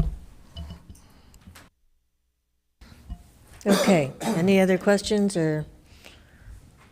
Thank you. That should give you plenty to start with. Okay, so we will move on to our budget development. So, Ms. Takahashi, I'm going to hand it off to you. I'm really happy to kick off a series of meetings and presentations that we'll have, taking a deep dive into the budget and the preparation of the budget for 23-24. I am joined by a team of individuals. If you could stand as I introduce you, you know them well. And Board Member Lopez, I'd like to introduce you to what is, for this year, the Budget Engagement Alignment Team, the BEAT. They were the best last year. They were the Budget Engagement Synthesis Team, and this year they are the BEAT. Lucy Salazar, Director, Equity Engagement and Partnerships. James Suarez, the Special Assistant to the Superintendent. Renee Arcus, Executive Director, Fiscal Services. Viva Mogi, Director of Strategic Programs and Policy Development, and George Tsai, Assistant Director of State and Federal Programs. So you will see them, a few individuals co-presenting with me tonight, but you will see the entire team within the course of the next several meetings. So it is March, and it really feels like it's budget season, but really for us, it's always budget season. We're continuously taking in the most current information we have to refine our budget projections and really improve our financial planning. We are in March, again, at second interim time.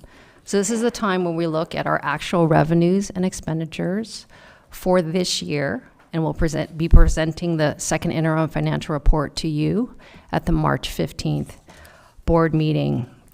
In that report, we also do financial projections for the next few years. And in here, we're incorporating the governor's budget that was released in January with his revenue projections for 23-24. In a couple of months, he will release the May revision, and we will refine our budget projections again with our estimated actuals, which will inform the budget that we provide to you for approval in the June timeframe. Of course, the state legislature will adopt its budget in June, and then we have 45 days after that to, again, revise our budget if there's any material changes to the budget. And then after the year ends, we close the books with our unaudited actuals report, and then that report is audited. So we're always really in a cycle of financial planning, really looking at what we've done in the past, looking at the most current information that we have to inform our financial planning moving ahead. And this is a familiar display to most. This is really to orient the public to the general fund budget, which is our main operating fund and the fund in which we spend the most time discussing. This is the general fund budget for 22-23. It is a total of $1.18 billion, and it's really our attempt to break down the budget into its various resources that comprise the budget as well as the many plans you'll see coming before you within the next few months. So it's really putting those plans into context of the wider budget. So you'll see at the bottom of this pyramid is the local control funding formula, which is we call the LCFF, the base, which funds our base operations for the school district, as well as a supplemental and concentration grant. So that's $800 million of the $1.18 billion budget for this year. Moving up, we have our federal grants and entitlements. We have our ESSER, that was the federal relief that we received a few years ago. We received about $500 million, and we were spending it over the course, or we have been spending it over the course of the past several years. We have our title programs, our Title I, Title II, Title III, and Title IV programs in the budget, as well as revenues that we receive to support our special education students and federal grants.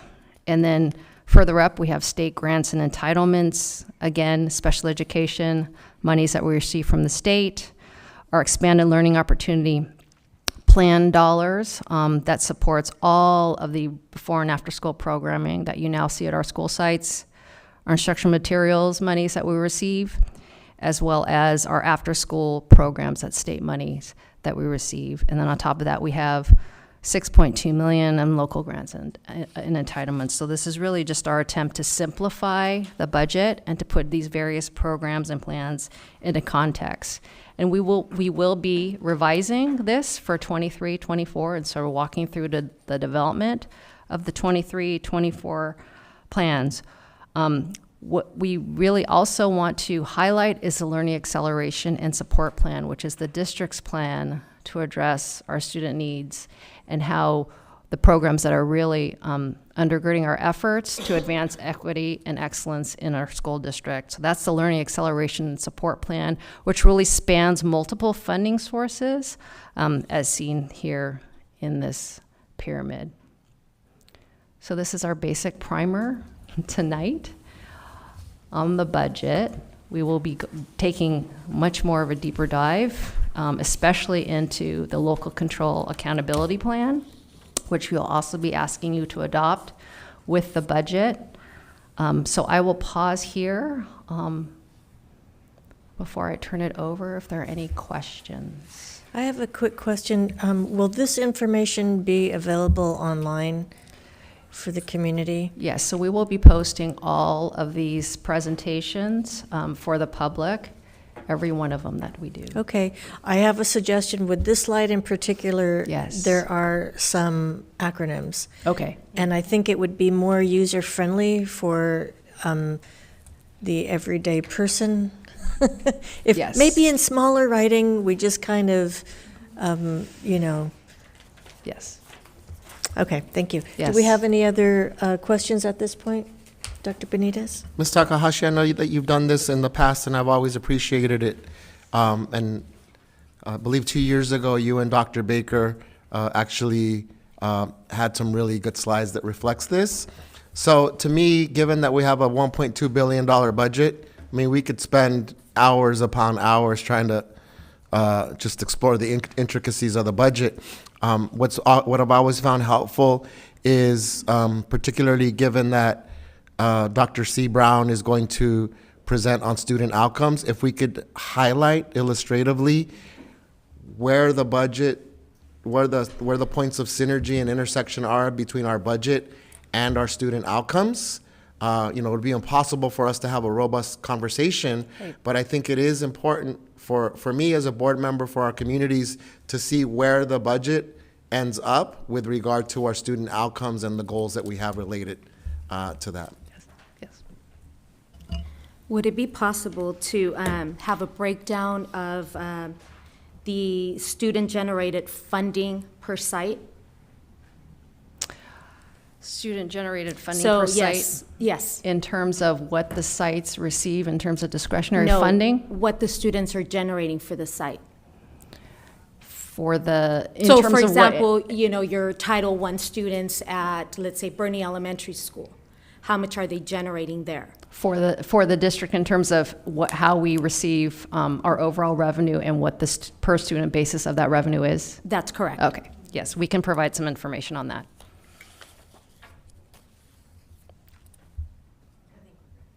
Okay, I will hand it. One other question. It really isn't directly about the budget, but it's what Dr. Benitez brought up, and that is we have specific goals that are certainly not controversial in this district, but are controversial nationwide, and that has to do with the allocation of specific funds to specific groups. And I know that we've got a case that's going to be decided in the next couple of weeks by the United States Supreme Court about affirmative action.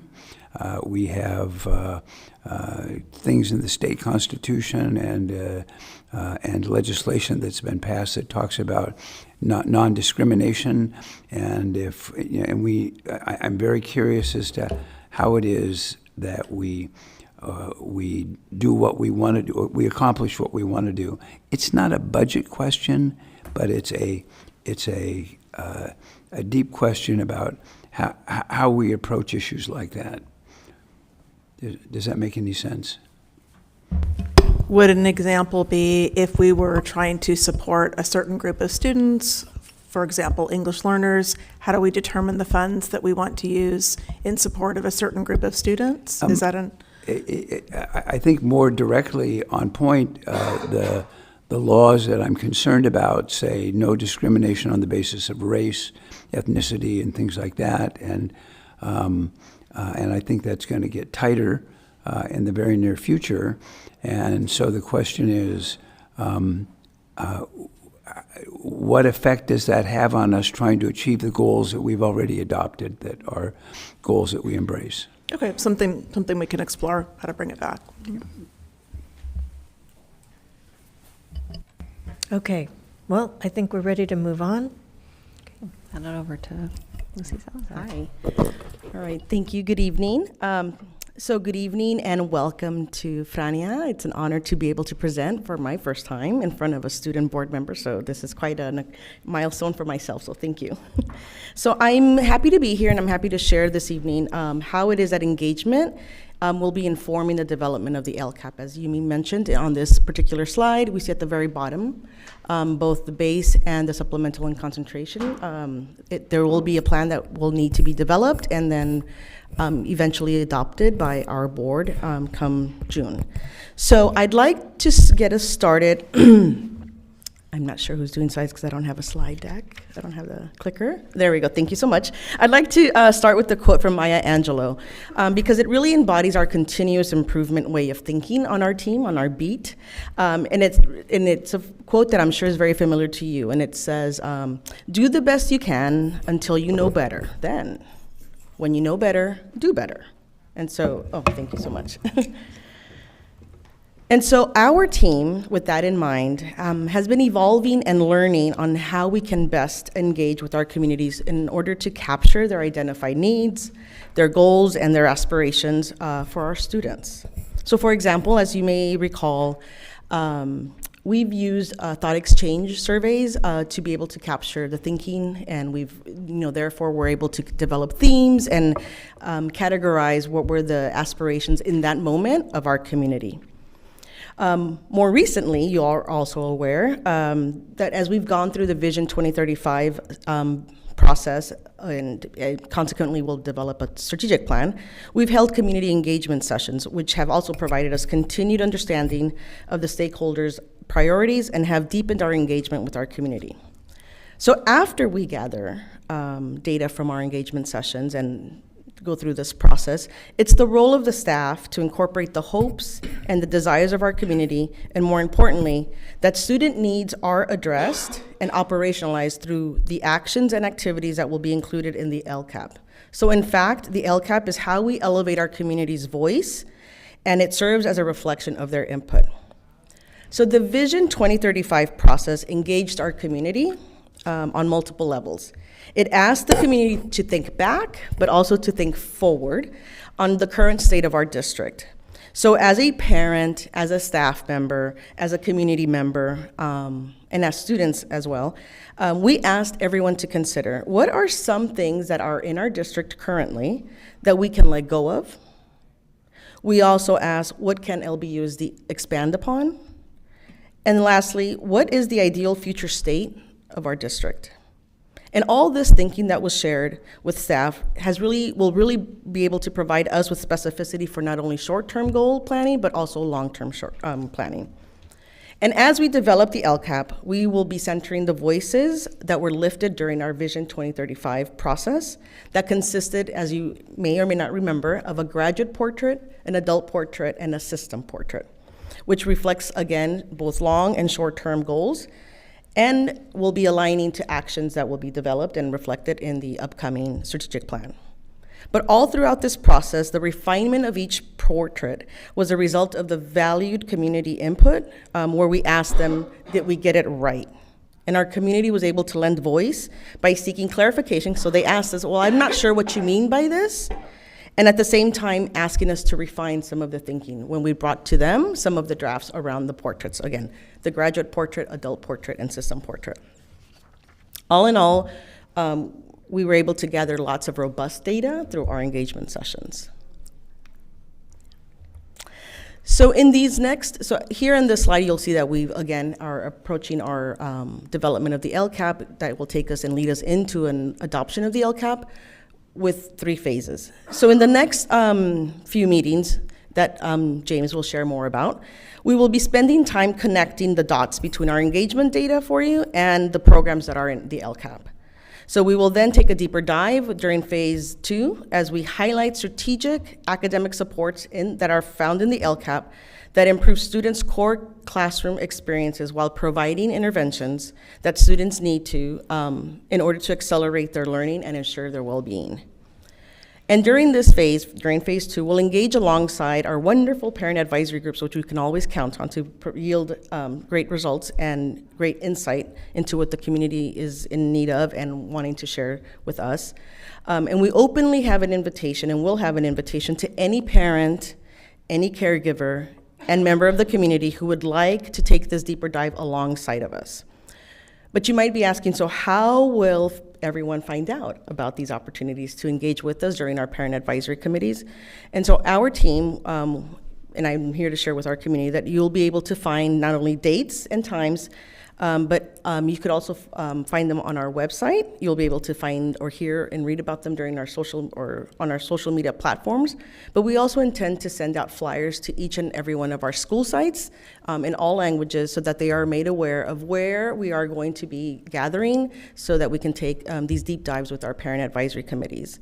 Knowing that, yes, many of us in our communities have access to computers to find out what's on our webpage, and some of us may be following our social media accounts as parents and as community members, but we also know, again, returning to that idea that schools are our support hubs for our families, we also are going to be intentional in sharing where we will be with our parent advisory groups so that anyone, you don't have to be part of any of those parent advisory groups, is welcome to join us in these sessions that we will be advertising at a date to follow. So with that in mind, I wanted to kind of hand it off to James because we do look forward to working with all our parent advisory committees, but James is going to talk to us about our timeline specifically. Thank you, Dr. Salazar. Good evening, everybody. I will be brief. My job today is to not mishandle this. My job today is to talk about the board meeting budget prep so that we have an idea of where we're going. So corresponding to the phases that Dr. Salazar just shared, this graphic shows the remaining 6 board meetings of the fiscal year. So this team will be updating the board and community at each of these meetings. As you can see, at the board workshop on May 15th, we will be sharing how the engagement process has connected to programs and services in various budgets, including the LCAP. During April and May, we will be continuing the connection between engagement and budget by highlighting programs. We will also be issuing the first draft of the LCAP in early May. The state mandates a final budget approval before July 1st of each year, which includes a public hearing. So as you can see on the graphic, the public hearing is scheduled for June 7th, and final approval of the 2023-24 budget and the 2023-24 LCAP is scheduled for June 21st. Ms. Craighead, you had asked about where we can find all these wonderful things, and guess what? I'm here to tell you. We are revising our LCAP webpage, and actually these will be up tomorrow. So you will see after every board meeting, the next day, it is our goal to provide the community with these presentations. And you can find all of these at www.lbschools.net/LCAP. And when I say that /LCAP, I mean you're going to see years worth of LCAP work, including what we're going to be presenting during these meetings. So again, www.lbschools.net/LCAP. And Mr. Suarez, before you go on, so this slide will be available, years of LCAP stuff will be available, and opportunities for stakeholders to be engaged, that information will be available as well? As Lucy just said, yes, we are going to add to our current /LCAP web page with all the information right there for everybody's pleasure. Great, thank you. Okay. So we are looking forward to providing updates about the budget process throughout this spring, and that was very brief. Do you have any questions? Have I heard that that site before? It seems familiar to me. You have. It's a continuation of many years. www.lbschools.net/LCAP. It's just that there were no visuals, so. Oh, don't worry. We're planning those. Okay, thank you. Thank you. Do we have any questions or any comments for our, yes, Dr. Benitez? So I don't know if this would be a Mr. Suarez question or a Dr. Salazar question. One of the things that my observation that worked really well around our Vision 2035 engagement sessions is that they, in some cases, partnered with other things going on either at schools or as a part of our district. I'm not sure if I heard that the parent advisory group potential convenings are building on either ongoing meetings that are already going on, or if these will be separate meetings, because I do know there's a lot of stuff going on at our schools. And so just thoughts on whether we're thinking of strategically also utilizing some of those spaces, Dr. Salazar. So thank you.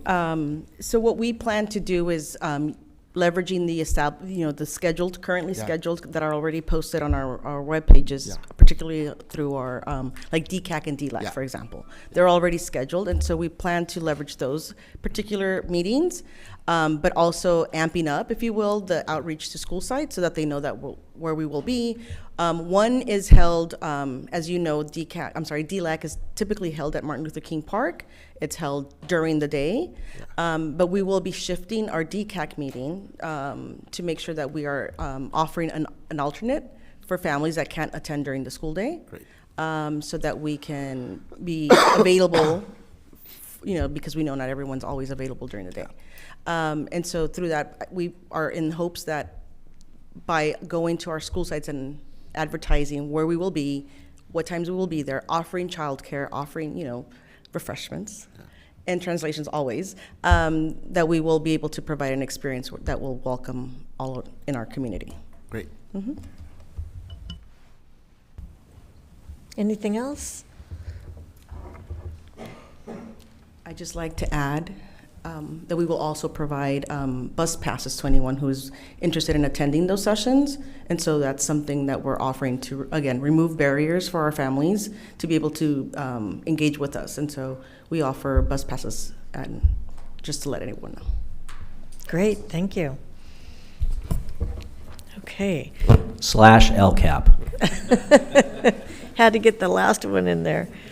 Okay, well, we are at report of board members, so tonight we'll start at this end with Ms. Lopez. Sure.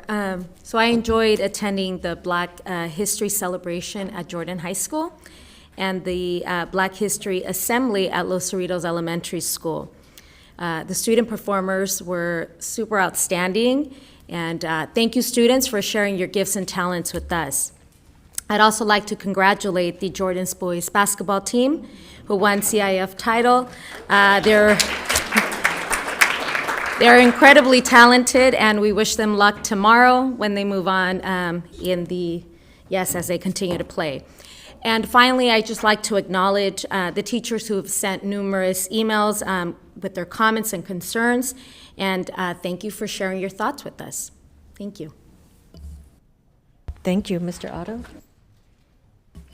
So yeah, I want to express the same sentiments about the event last Monday at Jordan High School for the black students. It was remarkable, incredible, and as I think I said to Dr. Baker, you can see in the eyes and the faces of the students that they feel valued, that they felt proud, that they felt self-confident, and it was a very, very special time and moment.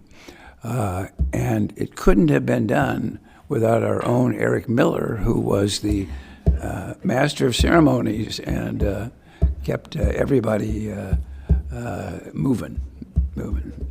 So that was great. So that was terrific. I attended the third phase of the strategic planning process on Friday night and all day Saturday at Browning High School, which I thought brought to a close, a very, very powerful close, that phase of the strategic planning process. I've been involved in strategic plans in the past, and I must say that this is a very special process that we, students first, not only do they get to eat first, but they get to, but to get to be involved and put their thoughts down and participate fully and completely. The feedback that I got from many, many, many people there was that they were delighted to be involved with the process and looking forward to the next phases. And I think we're going to have a project or a product by late June or July, and that the board will get to see that. So that was very important. And finally, I want to say that I can't help but notice that with with Dr. Benitez starting as our representative of the Council of Great City Schools Student Outcomes project and the training, the 9-month training that goes on with that we have reached a tipping point, and the tipping point is that means that 60% of our board is participating in what we've been talking about all night tonight, and that is this process and why it's so important for the board to be working on this going forward, and with everybody going through this process. I think that you will really begin to see a focus on a single meeting basis, every single meeting basis of a focus on student outcomes, and that's what school boards need to be involved with. So I'm delighted to see this progress. I'm excited to see what we're going to be talking about in terms of how we're going to look at that, measure that, and so I can't wait for the upcoming meetings, and I'm delighted that we're going to be able to get a good understanding of the budget process as it is developed, and I think that will be a real important part of what we do here as a board. So that's it. Thank you. Dr. Benitez. Thank you, Madam Chair. So I want to, I know this happened 2 weeks ago, Mr. Zaid, but just bring recognition and attention to the recruitment fair that we had at Cabrillo. I believe you said we had over 700 interested educators at RSVP that are interested in being a part of our district. So just props to you and your team, Mr. Zaid, for making sure that we bring the best to the best, right? And it was a cold, chilly night, much like it is in here tonight. So excuse the coat here, folks. But people came out nonetheless and got a chance to engage and find out more about our district. Yeah, we should all group hug tonight, right? Woo. In the spirit of our Black Excellence and Heritage and History celebrations, I also got to attend Chavez's celebration last week. Mayor Richardson was also there, and we had some performers from Franklin, our step performers also there. So I got a chance to walk around the halls with Principal Ocampo, and one of the things that we talked about is, wonderful to have a month to highlight this work, but really we should be doing this every day across our district at every school, right? So to walk down some of the halls of other schools that I got a chance to visit and see Black excellence being highlighted, not as a one-off, but as part of our ongoing curriculum, instruction, learning, and celebration, I think says a lot about our district. So we set the bar high, and I like that in terms of focusing on this every day across all of our schools. To build on, congratulations to Principal Ocampo, and as she highlighted, more importantly, that event was led by students, community members, parents, and caregivers, right? And Ms. Ocampo highlighted that throughout the morning. I'm going to talk a little bit here about Mr. Otto's reference to our participation in the Council of Great City Schools. I agree with you 100%, Mr. Otto. This is a good opportunity for our district to reaffirm our work around shared governance and student outcomes focused governance. I'm really appreciative. I was gonna answer question 6A, Dr. Brown. I am most appreciative that since last July, we have pivoted and really focused on not just data sharing, but creating an explicit space around student outcomes. And I think what the work with Council of Great City Schools, and Dr. Baker and I will talk a little bit more about this, and along with my colleagues here, really focuses on the premise that at the core, our district is about improving student outcomes. And in many ways, we highlight, particularly for those students that are most vulnerable in our district. But at our core, we know that we're successful when our student outcomes improve. And really what guides that effort is the work that Dr. Salazar and our community engagement team are anchoring the work in, that it's community that sets that vision for us around what student success looks like for our communities and the communities that we serve.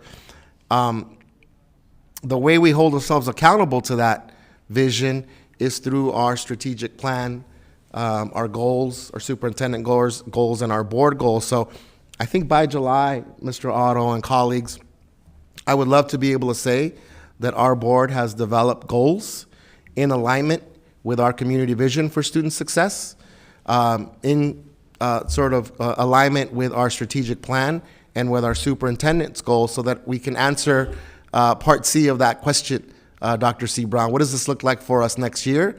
And I think a large part of it rests on our board's commitment to develop goals and align those around our community's vision for success. The accountability comes with our calendar monitoring, with our data monitoring and our monitoring reports, because that's our gauge on whether we are advancing around the goals that our district, our superintendent, and our board developed. So I'm looking forward to, I would say, re-engaging in that work, because we have had different levels of engagement throughout the last 3 years. But I think that our board is ready to double down in partnership with our superintendent and executive staff to address some of the inequities that our system has not been able to address and overcome some of the challenges that we have around student outcomes and build on those things that we have been successful in doing. So I'm invigorated. Dr. Baker said, I think you should do this, Juan. It's not that much time. And I'm like, all right, I'm going to do this. It's 20 hours over 2 days. So that was my reason I couldn't attend some of the stuff this past weekend. But the time is not the issue, right? I think the burden is on me and my colleagues and our entire team here on how do we bring back some of what's going on across the nation. And quite frankly, many districts that were there are looking at Long Beach, especially some of our partner districts in our own state are looking at Long Beach, and I think we have an opportunity to really address some of the challenges around our student outcomes. So I wanted to share a little bit more about that. Mr. Otto will share a little bit more at our board workshop, but I'm going to challenge my colleagues here that I would love for us to be able to have some board goals developed by July, that then we can answer the bigger questions around data monitoring and student success that Dr. Brown asked us about. Last thing I'll do is, I know I congratulated you off the mic, school board member Frania Lopez, but I think even though symbolically this may look very important, I have a challenge for you. And I'm like, okay, if you're going to be here and commit your time and your energy, mom's probably like, oh, did I sign up for this, right, on every other Wednesday night? I want to applaud your courage, and I mean this in the sincerest way, because it takes a lot to share what a challenging time you've had in your educational experience. And I want to encourage you and challenge you in the best spirit of the word that you bring that fire to these school board meetings, that you feel comfortable enough that even if you think it's going to make some of the adults in here uncomfortable or uneasy, you have that power to do that. I know just from what you've shared here and what we heard about you at our previous board meeting, that, yeah, give us praise when we deserve it, but call us out. All right, just like you were courageous enough and brave enough to talk about some of the challenges that you experience. I would love to get that version of you here and raise those issues, those concerns, those questions, because you're representing 65,000 students, but because you also represent the best of what we want our students to believe in themselves about, be courageous, even when it's hard to be courageous. And I can guarantee you, and I mean this on behalf of everyone here, that you will have our unconditional support because by you playing that role makes our district stronger. So Frania, just congratulations, and we're all here to support your success on this board. I love that. I love those comments for our brand new, just installed tonight student board member. Absolutely. Mr. Miller.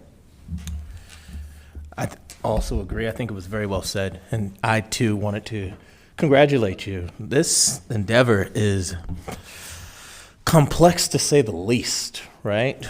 You got a bunch of adults that are using fancy acronyms and talking about billions of dollars. And you are a student who is experiencing every decision that is made here. So, all things considered, I'm excited for you to go into this endeavor, and obviously we are here to support you, helping understand some of the craziness that you feel that we're talking about and breaking them down to the simplest level.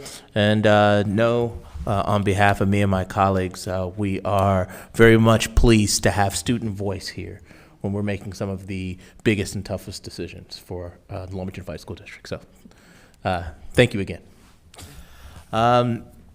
Over the past 2 weeks, I have been pretty busy and visited a number of different programs centered around Black excellence and Black history. And I could not be more proud of the events that I attended for a number of reasons. One, I thought that the ones that I attended at Washington Middle School with our inaugural event at Jordan. I went to the Black History program over at Webster Elementary, and the piece that always gives me what my old football coach would say, cause for pause, is when we're talking about Black history, we're talking about American history. And in all honesty, as an African American, my biggest fear and concern is a commercialized approach towards our history. I don't want Black history to be treated like a postcard. I don't want the excellence that has been embodied by a demographic that was oppressed by our country for over 400 years to be treated as though it is a marketing strategy to sell T-shirts or cloth. I want it to be treated and recognized as a demographic that persevered, as a group that needs proper representation in important spaces like this one, but more importantly, a demographic that, in response to some of the harshest and toughest conditions, has now persevered and is represented in some of the highest points in government, in business, and really embodies what we heard a lot of during this time period, which was Black excellence. And so the events that I went to within the Long Beach Unified School District, though I recognized that there were cultural undertones, it was really about Black excellence. And I really appreciated the representation that I felt as a Black man at these events. So I just wanted to applaud all that put on the events that I was able to attend, and really the resignation, I guess the top-down approach of pride that I felt around just my cultural uplifting, if that makes any sense. So I was very much appreciative, and so I just wanted to thank all that had any part in any of the Black excellence events that I attended these past couple of weeks, because I was just really, really impressed. Last but not least, I wanted to thank the production team on the film that we saw earlier today when we highlighted a student with a speech delay. And it brought me to tears, and it still does right now, because my baby girl is also dealing with some of those same issues. And so to highlight the level of support that our students suffering or dealing with autism and developmental issues, and to see the level of support and to highlight their success is something that is rare in our community. And so I just was very much appreciative of the video that was shown today, and wanted to thank the team for putting that together. Thank you, Mr. Miller. So I know you had a chance to address us earlier, but I'm wondering, now that we're at the end of your first meeting, if you have any reflections or anything you'd like to share. This is your time. First of all, I would like to say thank you to everyone. I will really consider everyone's feelings, and wow, like the advice that was given to me, it was kind of like a shock to me. Like, wow, these amazing people giving me this life-changing advice. I was like, wow, I'm under the best hands it could be in. And I'm really appreciative of everyone here. Thank you for having me. And I would also like to talk about last Tuesday at Jordan High School. We had 70 Lindbergh students visit us and to our campus, diving really deep into the AIMS, our medical pathway, and our ACE pathway, which is our engineering pathway. I led a tour of around 13 or 14 students, and they were all very nice. They were really well behaved. And I'm like, wow, I don't want to graduate yet. I want to be with them. Yeah, they were really nice. It wasn't surprising because they all seemed very well-mannered, and I also participated in the Q&A panel we had at Jordan for the students to ask questions to us ambassadors to know more about our school. And even though I won't be there for them because I'm graduating this year, I'll be cheering them on in college and university. I'm really happy to be here and to be in this community where I actually feel heard. I wouldn't ask for anything better. This is like a dream. Thank you. Thank you, everyone. Well, thank you. And I know a way that you can continue to be with other students, and that is to come back as a teacher, maybe, once you complete your college, the college part of your future. But you can always come back and be with kids if you so desire. Okay, so I'll do my report. So first, I'd like to thank all the community members and staff for participating in the Guiding Coalition. It was kind of a long process. There's so many people there on a Saturday, and students and staff and community. It was really wonderful. So thank you, everybody, for giving your time. I'd also like to thank the AAUW.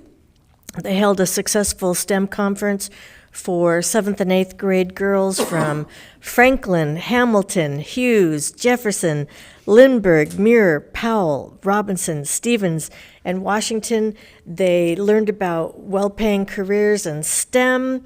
There was a keynote speaker, Leslie Gonzalez, and she spoke about overcoming personal obstacles and how she succeeded in a male-dominated field.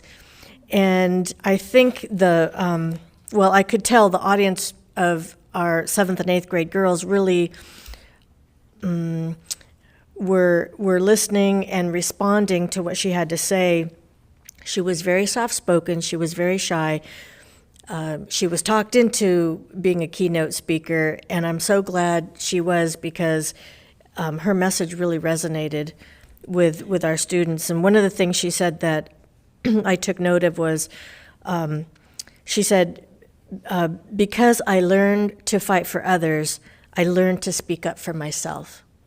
And I think that's an important message.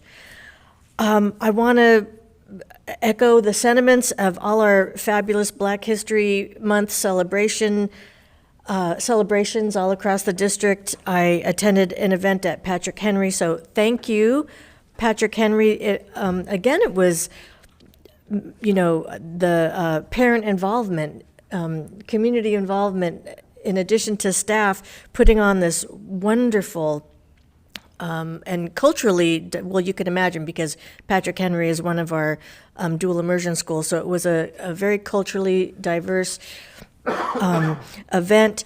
All grade levels not only attended this event, it was a cold morning, but it did not rain, but much like inside here, a very cold morning.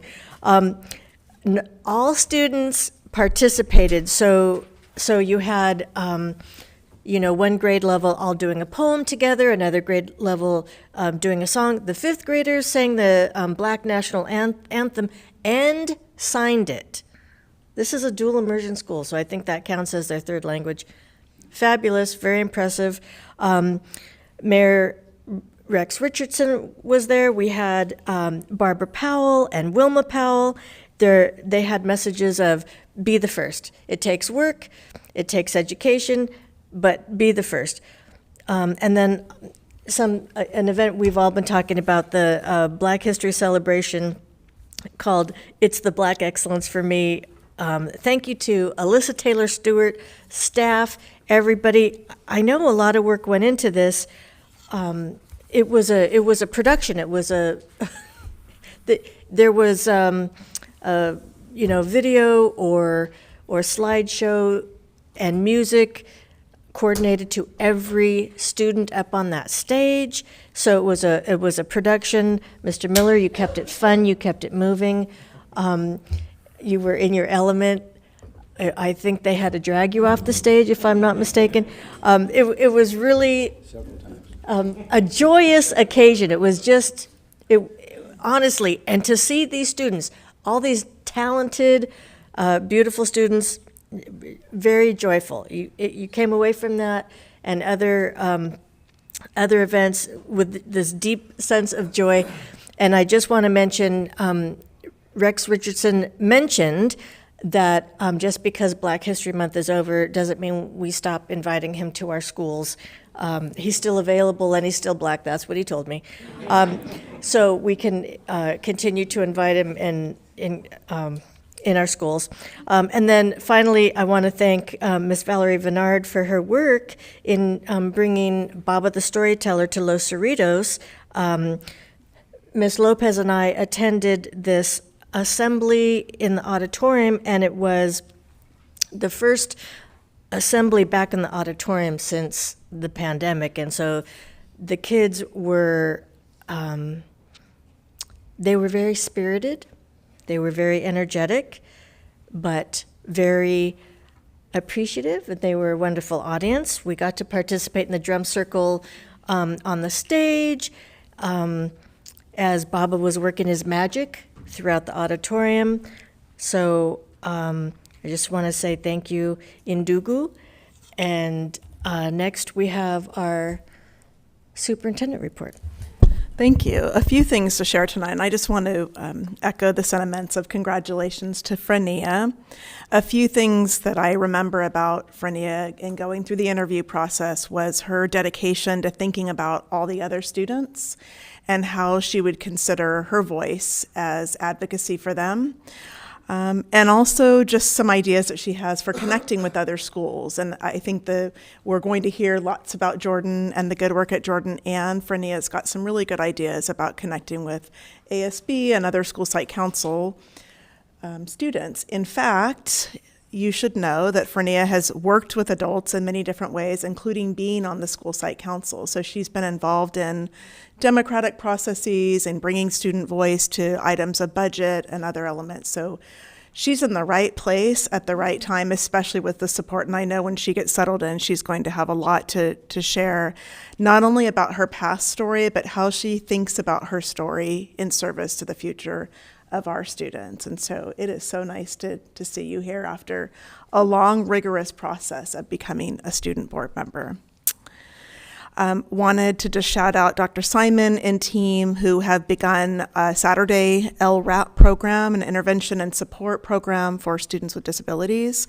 Right now we have about 400 students across 12 campuses that are in a Saturday program that is about 6 weeks long. So thank you to your team and those who are supporting students and ensuring that at 6 elementary schools and 6 high schools, those students get good both enrichment and supports for what they need.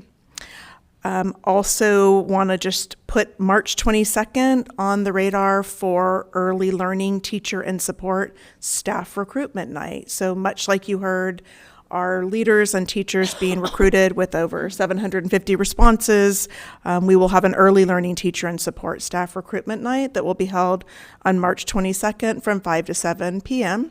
It's on the front page of our website. So for anybody listening, for our board, for graduates who may be graduating in June and even perhaps want to have a part-time job where they explore early childhood as an assistant in a classroom, this is a time to go explore the possibilities that exist for serving in early learning. And then lastly, I just want to shout out to Stacy Sanchez. I started the day in a kindergarten classroom today with the students whose classroom some of you were in on the first day of school. With all of the cameras watching them, we welcomed, at that time, I think it was 27. Today, there were 28 students coming in. And it was just amazing to see how far kindergarten students come in the about 110 days of school and how different they are. No one cried today.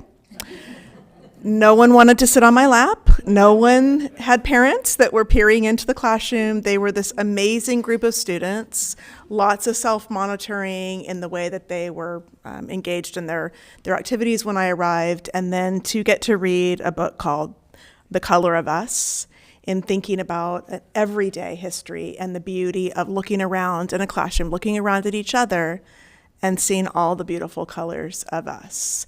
It is part of their Read Across America celebration. So for staff and for the board, if you get asked to read in classrooms as literacy is celebrated and culture is included in that celebration, just encourage you to get out and see our students and to sit with them. So today also happened to be Wacky Wednesday, so they were all wacky in their way, but loved the story and had great interaction with them. So it's a great way to start the day. And with all that inappropriate furniture. Right. I was in a kindergarten classroom that had all of the furniture that we installed last year. Yes. Yep. That is my report. Thank you. Thank you. Well, that concludes the meeting. Our next regularly scheduled meeting will be March 15th. Is that true? Okay, March 15th. So just double checking. Thank you, everybody, for being with us. And I declare this meeting adjourned.